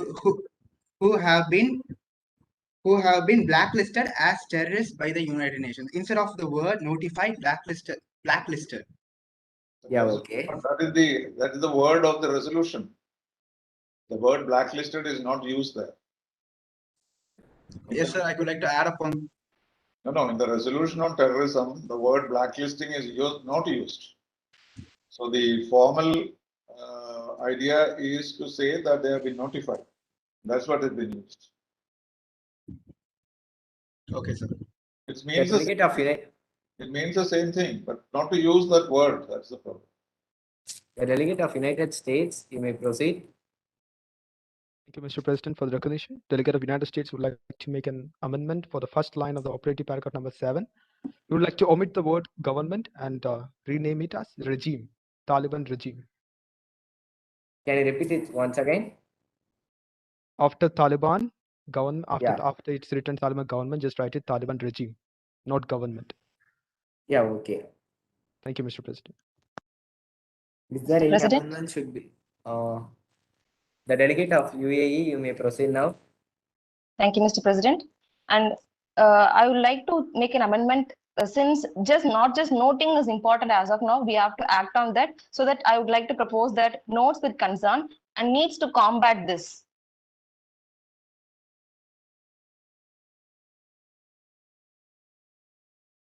Mr. President? One second. The delegate of UAE, can you put your amendment in the chat box? Okay, Mr. President. Yeah, the delegate of you combat Russia, you may proceed. See, the government has already been formed by the Taliban, and how do you combat that? They have to remove them. And nothing you can do unless you go and bomb out the cabinet. So it won't, Yes, won't fit in there. It won't fit in there. The delegate of Russia, you may proceed.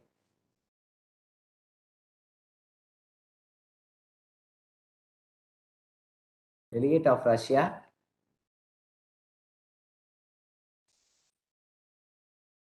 Okay, move on to the next paragraph.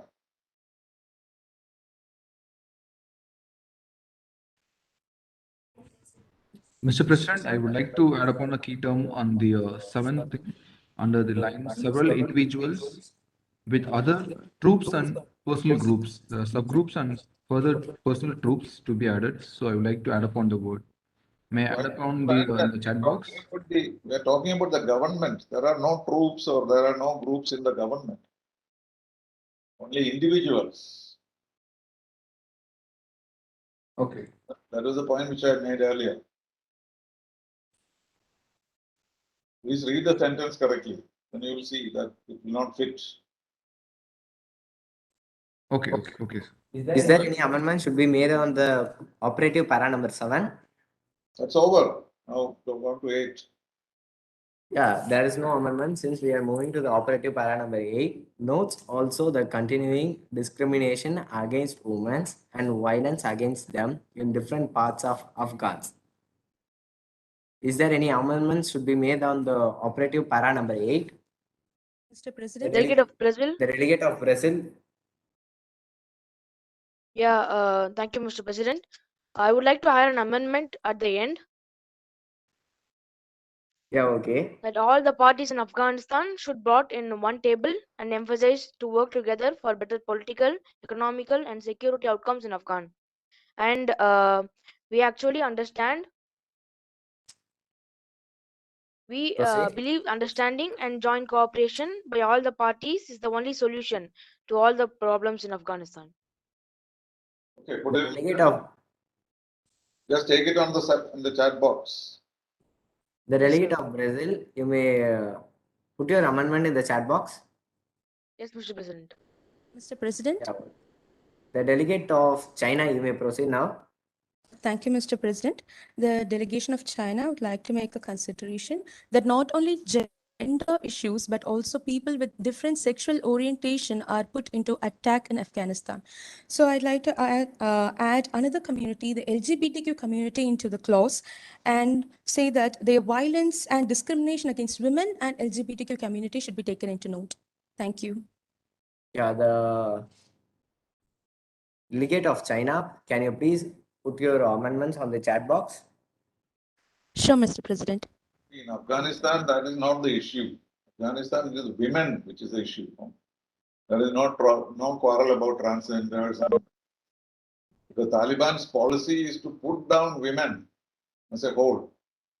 And that is what they are trying to address. Anyway, we can look at it. The delegate of Ireland, you may proceed. Which paragraph?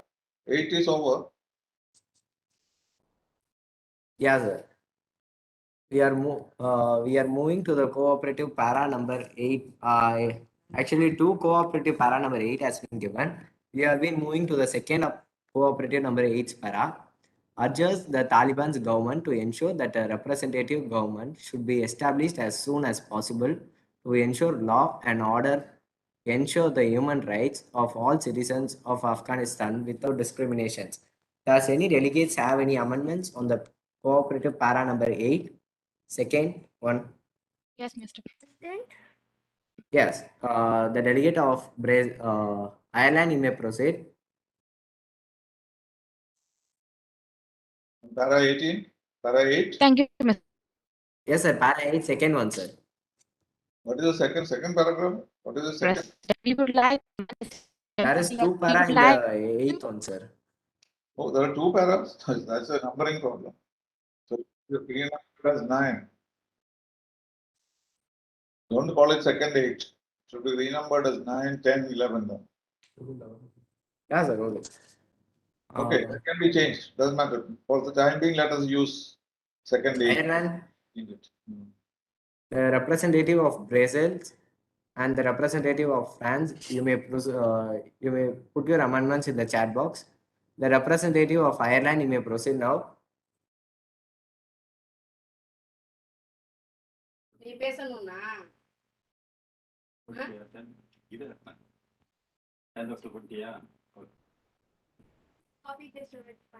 Delegate of Ireland. The delegate of India, you may proceed. Thank you, Mr. President. The delegate of India would like to add a clause: ensure law and order, ensure the human rights, and restoration of sovereignty of Afghanistan. Those are two different things. How does sovereignty come into this? Sovereignty we already affirmed several times. All right, sir. Thank you. Okay, The move on. delegate of UAE, you may proceed. Thank you, Mr. President. I would like to replace the word Taliban government with the word all parties.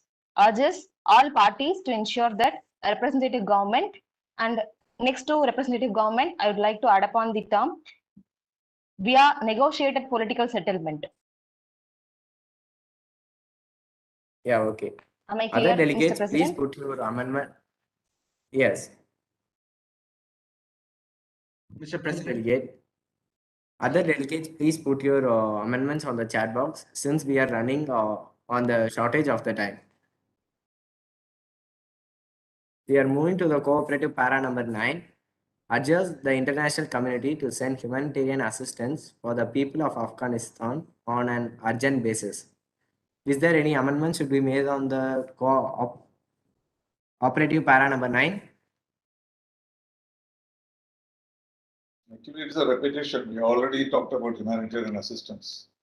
We can even delete it. Then there is a last, yeah, proceed. Mr. President, may I proceed? Yes, proceed. The delegate of China, you may proceed now. Thank you, Mr. President. The delegation of China would make an addition to the paragraph 9, saying that the nations should relook and restructure sanctions on Afghanistan and could also go on conditional revokement of sanctions to relieve Afghanistan from the economic problems. Thank you. Yes, okay. The delegate of China, you may put your amendments in the chat box. The delegate of France, you may proceed. Thank you, Mr. President. I would like to strongly condemn what the delegate of people of China has told right now to look up on the sanctions. Yes, we could be ready to look up on the sanctions, given that the amendments, given that the policies are changed in views to supporting women and other minorities, so that the sanctions can be removed, given that they have the full cooperation with us in order to combat the terrorist organizations and the other terror forms of combat terror situations. Thank you. Mr. President. Thank you, Mr. Delegate of France. The delegate of India, you may proceed now. Thank you, Mr. President. The delegate of India would like to add, urges the international community to send humanitarian assistance and peacekeeping forces as the new clause. Delegate of India, you may repeat once again. The delegate of India would like to add, urges the international community to send humanitarian assistance and peacekeeping forces. Yeah, okay. The delegate of India, please put your amendments in the chat box. The delegate of United States, you may proceed. Thank you, Mr. President, for the recognition. Delegate of United States would like to propose for a deletion of the operative paragraph number 9. And the delegate of United States would like to propose a new operative paragraph number 9, which includes a humanitarian exception from the Taliban sanctions regime of 1988, and to the inclusion of an emergency relief coordinator to make the committee updated 6 months of the enactment of this resolution. Could the delegate reframe the statement and put it in the chat box? Yeah, thanks, Mr. Delegate of United States. The delegate, is there any other delegates need any amendments on the para number 9, operative para number 9? Mr. President, I would like to make an Mr. President, I If could there like to make any an amendment should be made, can you please put it in the chat box? Since we are moving to the other operative para.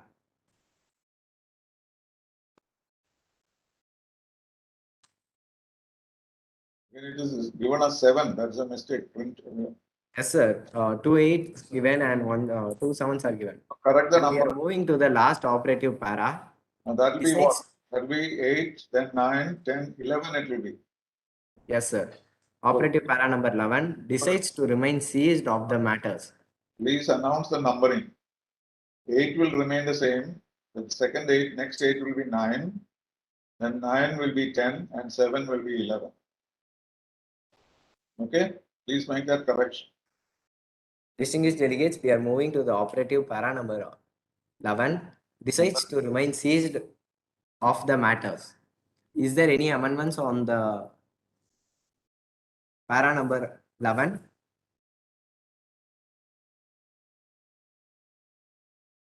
The distinguished delegate of France, you may proceed on the amendments of the para number 11.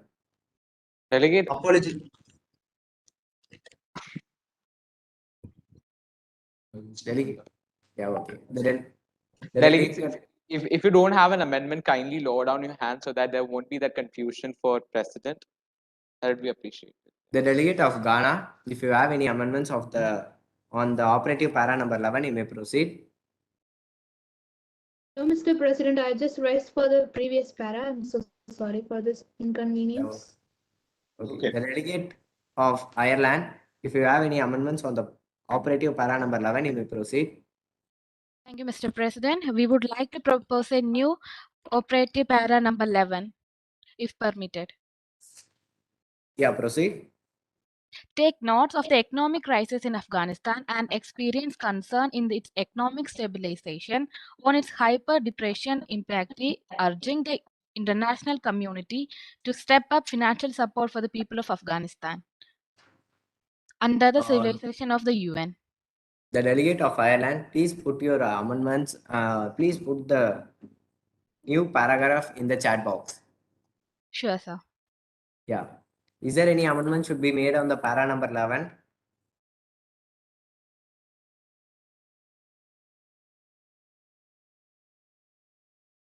No, go ahead. It seems there is no amendments. So, distinguished delegates, can we accept the draft resolution overall conducted on the understanding that the actual language will be finalized by me in consultation of those who amended it? Now finalize the draft resolution as orally amended. I now adjourn the informal session of the Security Council. We are now moving to a formal section. Is there any concerns on the whole resolution? The resolution. Okay. We move to the formal session. Before that, let me say something, how to conclude it. Yes, sir. So now we have not called the formal session yet. So what I'm going to appeal to all of you is that we collected all this information just to elicit the views of all of you. But we will not be able to negotiate to a conclusion before we take the vote. So just like the president said, we leave it to him. But actually, when the vote is taken, what you've taken in mind is this is actually the resolution adopted by the Security Council already. We're only trying to improve it. So all your countries have agreed to this text. You understand? So this was only an exercise for you to think in terms of improving it. But it's not practical, and that is why this text has become like this, because it has been deliberated over days and nights together in New York. Okay, so you cannot improve it any further.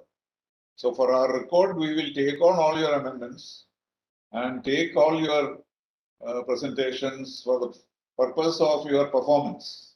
Okay, but the draft itself will not be changed, and we'll go through the motions of the vote as in the Security Council, which means 13 delegations will vote in favor, nobody will vote against, and China and Russia will abstain.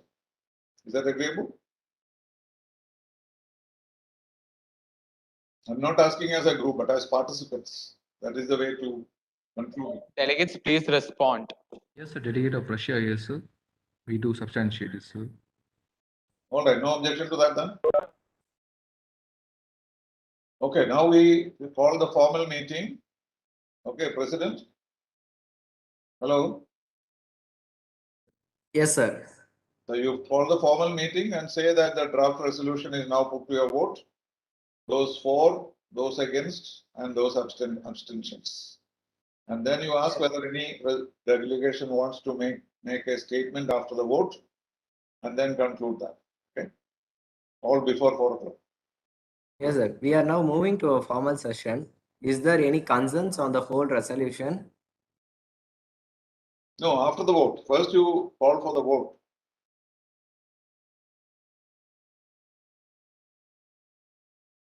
Mr. President, I hope I'm Sir, audible. can you repeat it once again, sir? No, you call the session and then say we are now proceeding to a vote on the draft resolution. Delegate, President, Yeah, what you have to do? Yeah, please proceed, President. Yes, sir. You may tell me, sir. Yeah, by the powers rested on me, I, as the President of the United Nations Security Council, would like to call this council for vote. That's how you see it. No, the president, why is the precision doesn't come in at all?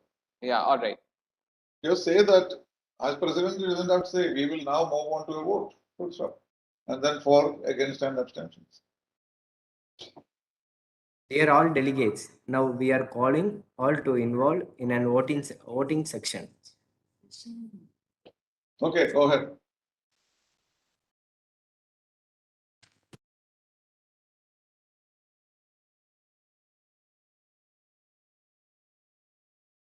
Now we say for those for the resolution, please raise your hands.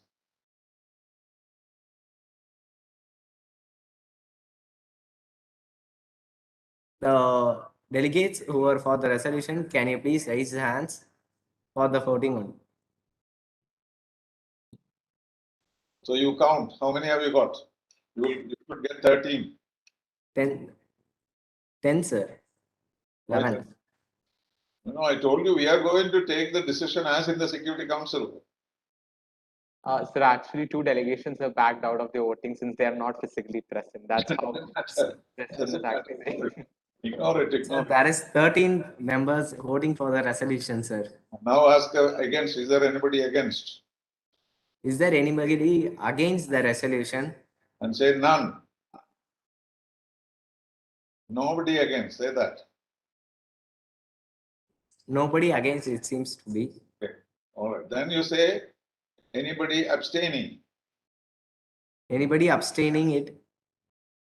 Then Russia and China, please abstain. So There you is say 2 abstaining, sir. Yeah, 2 abstaining. So voting is concluded. The resolution is adopted. The resolution is the people who have voted for the resolution is more number. And No, don't explain all that. That's not necessary. Why? You say the results of the voting are as follows: 4, 13, 2, none against, abstention 2. Therefore, the resolution is adopted. the results of the voting has been more on the resolution. The resolution has been now adopted by the common consensus. Common consensus. Why? Common. It has been adopted by vote. You are saying 13-2-0, right? 13-0-2, right? Yes, sir. Then you say. Then the resolution has now been adopted by the voting, sir. Yes, right. And I, as the President of Security Council, declare the resolution has been adopted. Okay. Then? Does any distinguished representative have any statement to make? The delegate of Russia, you may proceed. The delegate of Ghana, you may proceed.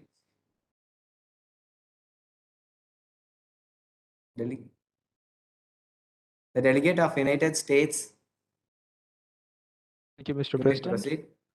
Thank you, Mr. President, for the recognition. Delegate of United States would like to make a statement for the resolution. Thank you, Mr. President, Excellencies. Delegate of France sees this resolution to be a product of understanding by every country in the safety of this chamber. We have been able to include stressing concerns such as women's rights, humanitarian assistance and contribution and continuous support by the UN bodies and humanitarian actors. We hope for the best through this resolution and let it be the foundation of our future missions to Afghanistan under the Taliban rule. It is also noted about the lobbying for the protection of human rights, to hold the militants the pledge to stop the country again becoming an exporter of terrorism, and to help prevent a humanitarian crisis. Thank you all, the members, non-member states, in addressing some of the major concerns and being a leader for the reform of our situation in Afghanistan. Thank you, representative of Norway. Under your leadership, we were able to draft the resolution. Thank you, Mr. President. Thank you, distinguished delegates. Thank you, Mr. Delegate of United States. The Delegate of India, you may proceed now. Thank you, Mr. President. As Delegate of India, I would sincerely thank the Delegate of Norway, who took the post of presidentship so sincerely, and would request all the member delegates to request this draft resolution and prevent from passing any country-specific resolutions which have been criticized for deliberate dilutions and offset mechanisms. Thank you so much. The Delegate of... Does any more delegates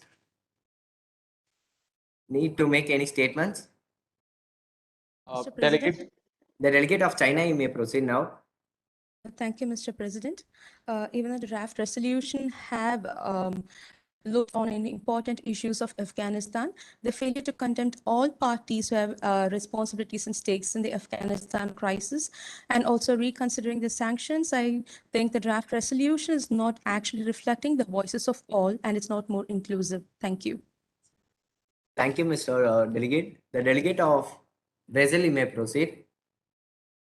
Yeah. So thank you, Mr. President, and I would like to congratulate Mr. President for doing his job very sincerely. And I would like to contribute that all the delegates have done a very good job, and everyone should follow the resolution and oaths taken today. Thank you. Thank you, Mr. Delegate. The Delegate Jerusa Miracle, you may proceed now. Is that? Jerusa Miracle. No, but which country? That is somebody who was raising their hands in the name of Jerusa Miracle, sir. There's no such member in the Security Council, so ignore it. Sorry to interrupt. Delegate I'm of the delegate France. of Kenya. Okay. Yeah, okay. Say Yeah, that. proceed. Sorry, The Delegate of and Kenya, I'm you may sorry proceed to now. name it as like that, and I'm sorry. Yes, the Delegate of Kenya, you may proceed now. Delegate of Kenya, before that, can you turn on your camera because we haven't seen your video now. So far. Yeah. If it's possible for you. If not, you may please continue with your statement. All right, please move on to adjourn. Okay. Yeah, Mr. President, please adjourn the session. The Delegate of France, you may proceed now. Thank you, Mr. President, and thank you for your wonderful cooperative involvement in this resolution. And I would like to say that France will be always known for a peacekeeping country, and we no longer tolerate the impunity of the current Taliban regime, and we look forward for a very representative government with the personnel who is suited for the cabinet members. And I would like to thank India and USA in general for taking over the concerning views of this Taliban issue, especially in the case of the minorities and women in particular. And France would like to extend its support to India and USA in further negotiations for this peace installation operation. Thank you.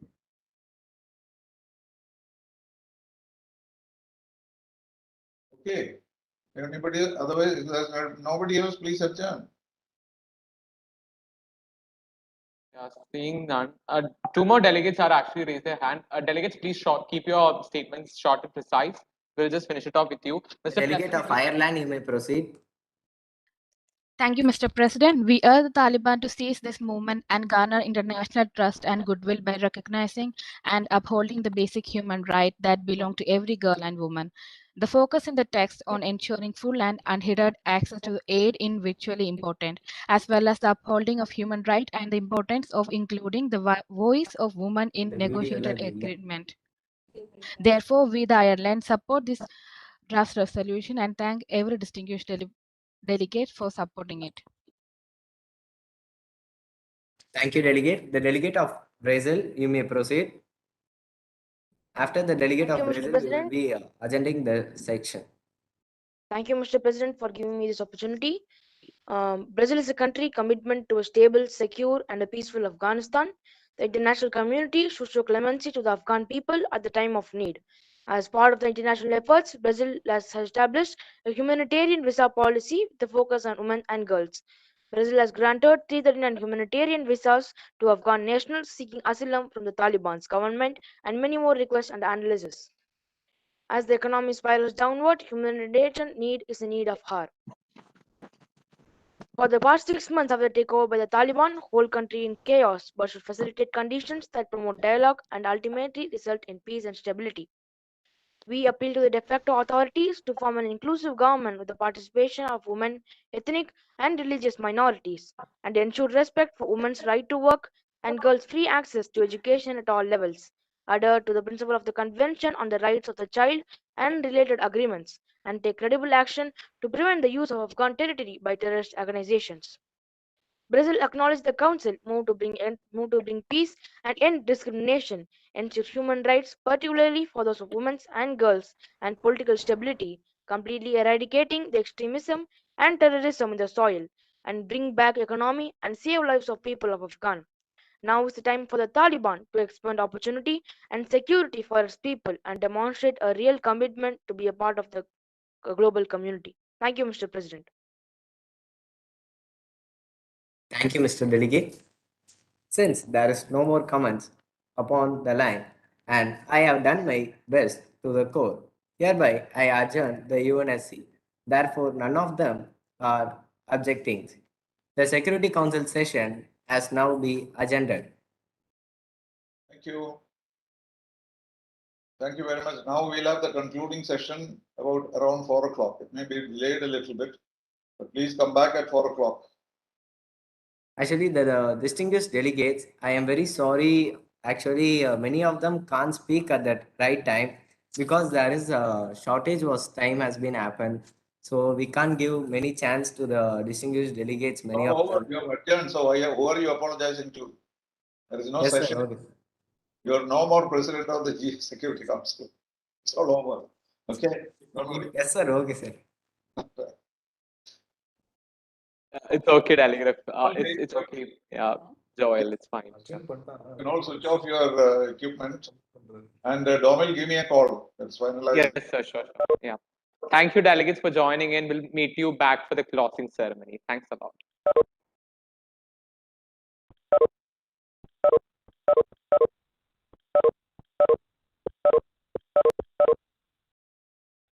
Take your phone and call me. Yes.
Hello, everybody. Hello, everyone. The concluding ceremony will start in a short while. We'll start exactly at 4:05. We will wait for the other delegates to join in, both from General Assembly and from the Security Council. And I expect everybody to remain silent till 4:05 so that we actually started with, with great energy and with complete participation. Thank you.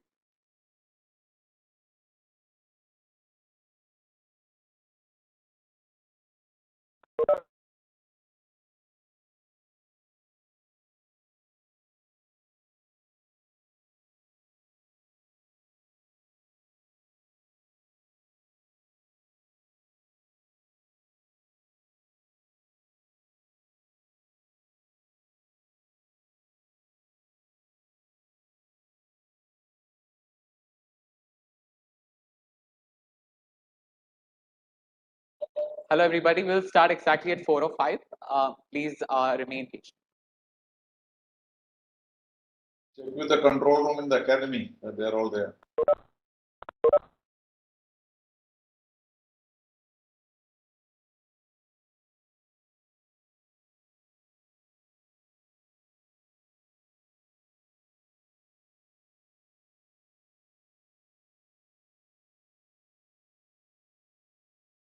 All the names are here, but people should sign in and switch on the cameras.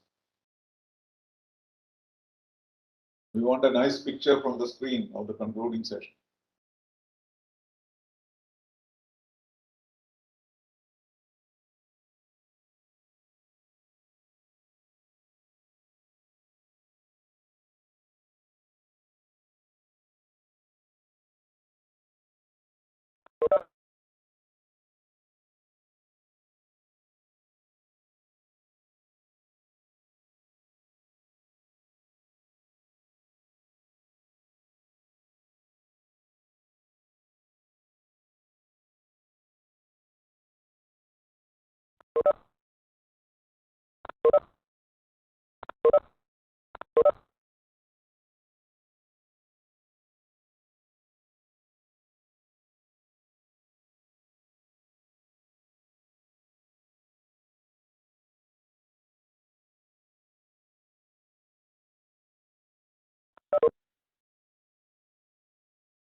So request all the participants, whoever is there, to switch on the camera. All delegates are requested to kindly turn on your cameras for the closing ceremony. We'll start now, I guess. All are requested to kindly turn on your camera for the closing.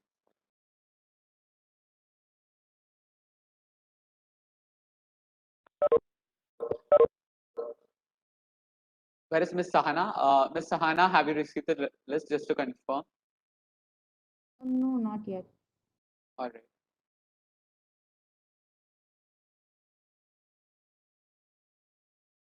Sahana must have the list of awards.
Sahana, I have sent you the list. Kindly verify.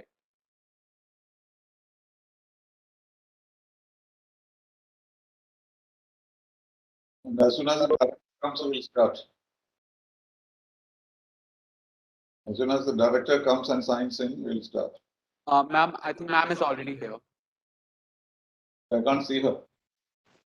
Dr. Miss Vaishnavi, ma'am, if you're here, can you please say Sir, my video is also on. Now I can see you. Thank you, sir.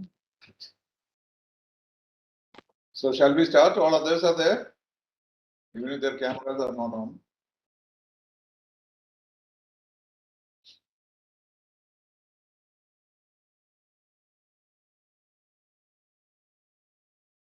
Okay, Domil? Yes, sir. Ladies and gentlemen, welcoming you all to this evening of the United Nations Replica, where we actually are hosting the conclusion ceremony, or what we call the closing ceremony of this massive conference. So we had an immense list of 120 plus delegations taking part from 15 plus institutions across the country. And I know that all of you are waiting for this final moment when we are, declaring the awards for the delegations. But before that, this initiative wouldn't have been a success without support from a lot of people. And for that, we definitely require to hear what those people have to say. First and foremost, the most important person who's behind, who have worked exclusively hard working behind this conference, making the large draft resolutions for you, instructing delegates how exactly to go ahead with the conference, telling you the rules of procedure for the conference. That one great personality is none other than our ambassador, TP Srinivasan, sir. So, in order to give the concluding remarks, I invite sir. Sir, please. Thank you. Thank you very much. Dr. Vaishnavi, other participants of the UN Replica and friends, it's with a sense of tremendous satisfaction that I speak just now, because this has been probably the most successful of the UN Replicas we have had in the past.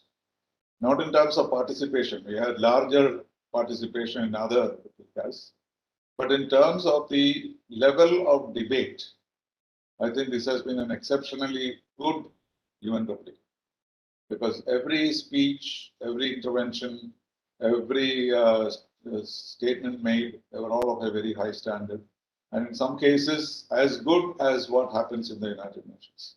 And also on procedures, I think that we never departed from the procedures established, and everyone had familiarized himself or herself with the procedures, and they followed it very well with discipline. And that is something very, very, very remarkable, and therefore I'm very happy that every time we do a new UN replica, our standards go up. And therefore, the more we do, the better it is. And the message goes to a large number of people. And particularly for the IAS Academy, this is very important because this is, as I mentioned in the beginning, is an educational tool. And I'm so glad that so many of these aspirants participated. And that was quite visible, that they knew the countries they were talking about, they knew the positions of the countries, they remained very faithful to the roles of those countries concerned. So it was a really impressive and very satisfying experience. And even those children from schools, they were also very good. And in fact, they were put in the Security Council, which is even more difficult to handle. But I must say, all of them did extremely well. And if anybody looks through, we have the whole recording and it will be on the internet. And anyone who sees it will be very impressed with what we have done. So I thank the director of the IAS Academy, as well as Mr. SHAKAIR and all others who worked with us constantly in the last 2 weeks, at least particularly last 3 days. Of course, we had to curtail the debate in the Security Council. This always happens in the UN because it never ends on time. And sometimes you have to put the clock back. I don't know whether you heard about that. What happens is in New York, suppose a meeting doesn't end from midnight. So after midnight, your approval is gone. No financial approval, no water, no coffee, no tea. So what the president will do is he will say, I'm turning the clock back in the Security Council, which means that day will be extended on paper. So the resolution may be adopted at 3 o'clock in the morning the next day, but the date will still be the previous days. Because otherwise, all those hours you spend there, you will not get any support from the secretariat or from interpreters, nothing. So that's how it happens. Even the latest, you may have heard about the Conference of Parties of Climate Change in Glasgow. So it could not be continued. There was no agreement on coal, with coal. So the president suggested phasing out of coal, one of the objectives. And many countries objected, particularly India and China, because without that we cannot go on. So it looked as though there would be no agreement. And it went on into the late hours of the night. And the Indian delegate finally suggested, okay, out, let us say, face down. And everybody was so exhausted and they wanted to go home after 2 months. And so they all said, we agree. And the only one objected was the president himself. The British was an Indian origin. So he criticized the Indian delegation for being so obstructive, etc., etc. But then everybody supported the Indian delegation and then the agreement was reached. So such dramatic moments that we had. So what we did was we collected all the amendments and suggestions and we allowed a discussion to enable the participants to participate and understand this thing. And then we put to the vote the final draft resolution. Because we could not, in the short time, redrafted the whole thing. So, but since the resolution that we voted upon was the same resolution in a way, except for small changes, which was adopted in the Security Council, so that reflects the international opinion. So that is the only slight variation. Strictly speaking, we went through the night and redrafted the resolution and then put it to a vote. So that is the only violation of the rules that we did. And that was necessary for practical purposes. And the performance was outstanding. It was impossible. The judges felt that it was impossible to pick three awardees because that would be very unjust to all the others. So actually, please accept that all of you are awardees in that sense, in terms of your performance, and we accept you as outstanding people. But for the sake of form, we will be awarding it. Our Secretary General Sahana Shankar will announce the names, And I'm sure you would have noticed their performance and there will be no issues. People will all accept it, I'm sure. But she will announce that. And I would also suggest that after the announcement is made, those three people should say a few words in conclusion.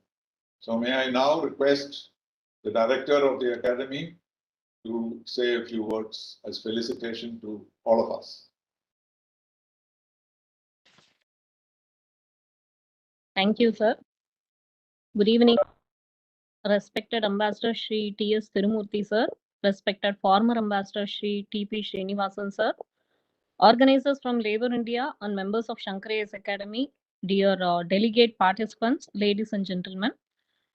It gives me immense pleasure to thank you all for the successful conduct and completion of this 6th edition Replica, which was organized by Labour India in collaboration with SHAKAIR Academy. The past 2 days, UN Replica has given a wonderful platform through the two different sessions, one on UN General Assembly and another on UN Security Council, in which the distinguished delegate participants discussed and debated about the challenges faced by different countries with regards to climate change and about the Afghanistan crisis. The strategies and the solutions given by the distinguished delegates by participating in UN Replica would now enable us to frame the right strategies to face the challenges in the future. I would like to congratulate all the distinguished delegates for the enthusiastic participation and striving to uphold the spirit of peace and harmony across the countries in the world and to promote sustainable development by ending the climate change crisis. I would like to conclude by again thanking Shri T.S. Tirumurthy sir, Shri T.P. Srinivasan sir, program coordinators at Labour India and members of SHAKAIR Academy and the participants for whom the entire program was designed. Thank you, everyone. Thank you very much, Dr. Vaishnavi. I now request Sahana Shankar to announce the 3 awards. Good evening, distinguished delegates and excellencies. I have the pleasure to announce the winners of the UN Replica 2022. So the best delegate, in the General Assembly is Alapan Biswas from SHAKAIR Academy. The best bureau member is Dr. N.R. Akshaya Reddy from SHAKAIR Academy. And then the best delegate from Security Council is Advait Vijay from Labour India Gurukulam Public School. Thank you. So did you mention all the 3 names or only 2? Yes, I did. 3 names, right? Yes, sir. All right, then can we request those 3 to say a few words? Yeah, just to clarify again the 3 names. The best delegate for the United Nations General Assembly goes to the delegate Alapan Biswas, who was the delegate of Rwanda in General Assembly. Among the bureau members, the best performer award again goes to Dr. Akshaya Reddy again from SHAKAIR Academy. And the best delegate for the United Nations Security Council goes to Advait Vijay from Labour India Gurukulam Public School. Congratulations, delegate, and you may proceed with your personal statement.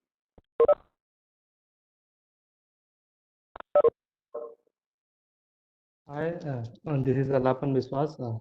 I was the delegate of Rwanda. Thank you, everyone. Thank you, Ambassador T.P. Srinivasan sir, and the director of SHAKAIR and Domil, and everyone else for such an event. For a brief background, I am a pass out from NIT Durgapur. I am an engineer from NIT Durgapur. I worked in an MNC for 6 months, and after that, I started preparing for civil services.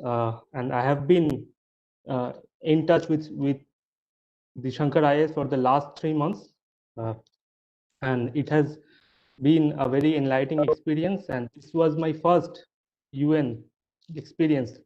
I had one experience in the back end of organizing the event in my college, but never generally took part in this. But this was my first experience, and I'm very, very happy to get that award. Thank you, everyone. Thank you again. Thank you.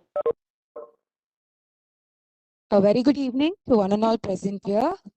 I would like to thank our Ambassador, Sir T.P. Srinivasan, Sir, Dr. Vaishnavi, Madam, the Director of SHAKAIR IAS Academy, Chandrasekhar, Sir, the Head of the Academics at SHAKAIR IAS Academy, for having given me this opportunity to represent Madhav, rank to be the President of the General Assembly. I would like to thank Domal for all his coordination and help. I would also like to thank my co-officers, the Secretary General Shahana Shankar and my Under Secretary General Yadu Krishna for their constant support and encouragement. Thank you very much. Thank you very much, Madam President. No more President. Yeah, thank you. You did a very good job. Thank you very much, sir. Hello, everyone. I'm Atul Vijay. First of all, I thank everyone, and I'm really honored to be able to confer the prize of UN Replica second time consequently. And moreover, I didn't even think that I would be able to get past the UNSC because the competition in UNSC was really tough. Every delegate was able to perform. They were able to give out ideas and amendments exceptionally well in their own pace. And I was able to learn much more from the previous replicas as well as other MUNs that I have attended. I really thank our guide and mentor, TP Srinivasan sir, Dom Lanchani, our alumni, and our president for able to help us to update with all the proceedings in the United Nations Security Council. And I think all those who have been part of the UN Replica consequently or for the first time would be completely sure that they have known all the proceedings of the UN Replica.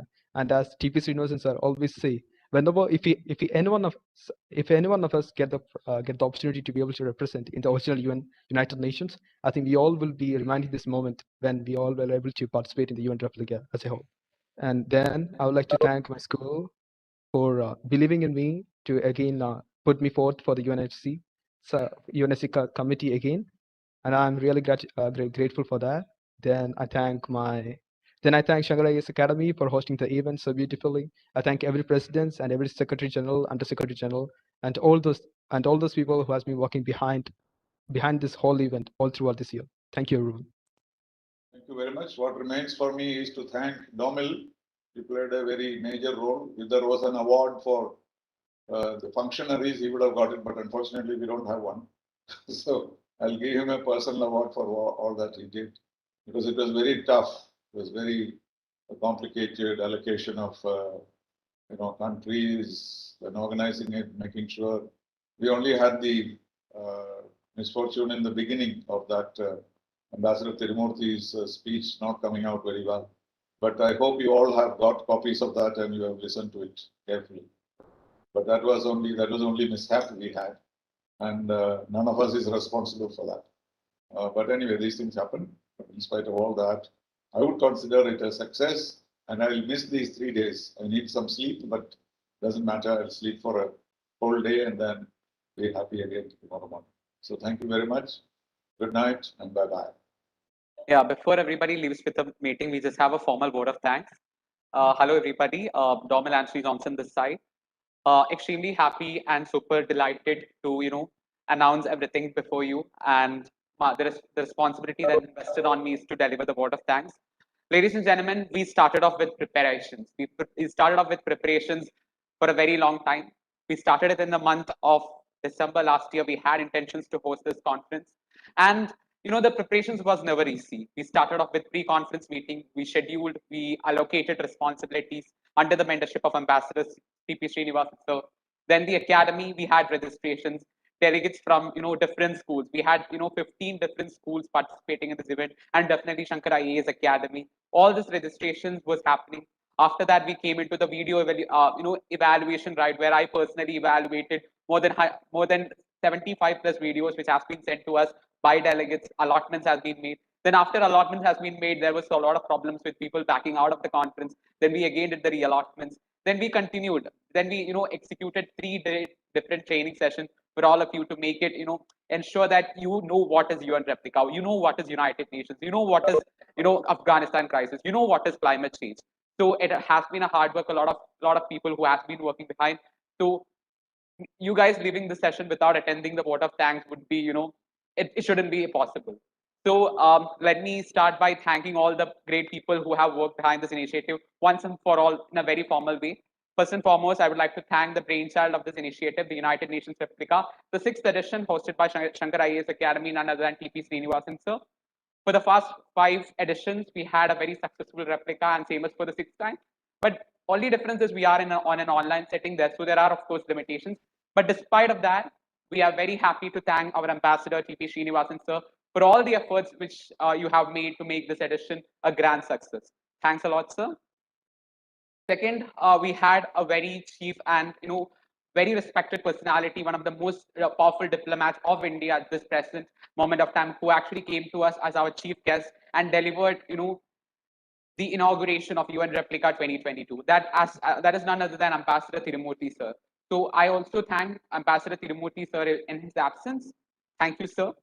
Next, the credit again goes to the main members from Shankar IAS, especially Mr. Shankar and also Ms. Vaishnavi Shankar, who are the directors of Shankar IAS Academy. Madam, sir and madam, your academy hosting this event, hosting 120 plus delegates is always a pleasure. Being the part of the UN Replica team, I extend my thanks to you and of course Shankar sir. Fourth, I would like to extend my thanks to a very, again, one of the core members of UN Replica team, a very active personality with a great vision and immense hard work, Rajesh George Kolangara, the Managing Director of Labor India Group of Education Institutions, for all the efforts you have put up. Thanks a lot, sir. Next, I would also like to extend my thanks to all the academic members and faculty from Shankar IAS Academy, namely Ms. Greta, Mr. Chantru, and other faculties who have assisted the UN Replica team in making this initiative a grand success. Thanks a lot, all the faculties. If I go on thanking, there are a lot of people to thank. But again, all this conference happens through a medium of Cisco WebEx.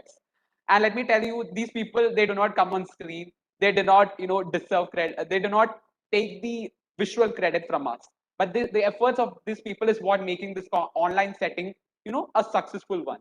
I would extend my thanks to Mr. Sajeev and also Mr. Srijit, who have been the technical coordinators for the Shankar IAS Academy UN Replica 2022. Thank you to both Shankar sir and Srijit sir. Further, I would like to extend my thanks to all parents and all the teacher faculties from different institutions who have helped their students, take part in UN Replica 2022. I would like to personally thank you, all the teachers and the faculties as well as parents. Next, we are about to, conclude with a big list of thanking people. I would like to extend my thanks to all the bureau members, the Secretary General, both the Under Secretary General, the President, for all the effort you have turned up. Without you, this event again would have been, it shouldn't have been colorful as it is now. So thanks a lot. Last but not the least, I would like to extend my thanks to all the distinguished delegates, and especially those delegates who have just missed out on awards. Let me tell you, as a person who have attended 3 editions of United Nations Replica, awards doesn't define success. Okay, Mahatma Gandhi, for instance, does not, receive Nobel Prize. But does that mean that Gandhiji is not an icon of peace? He's definitely an icon of peace. So awards doesn't define your success. All the best wishes to all of you in for future editions of UN Replica, as well as for all your future endeavors, and best luck for all those aspiring civil servants to make the country pride in the high stage and make sure that you get the same amount of goosebumps when tricolor, when national anthem Janagana Mana actually is being, sang. So thank you all once again. I myself, Domel Anshi Johnson, the moderator of Shankar IAS Academy UN Replica 2022, signing off. Thanks a lot. Thank you. Bye-bye.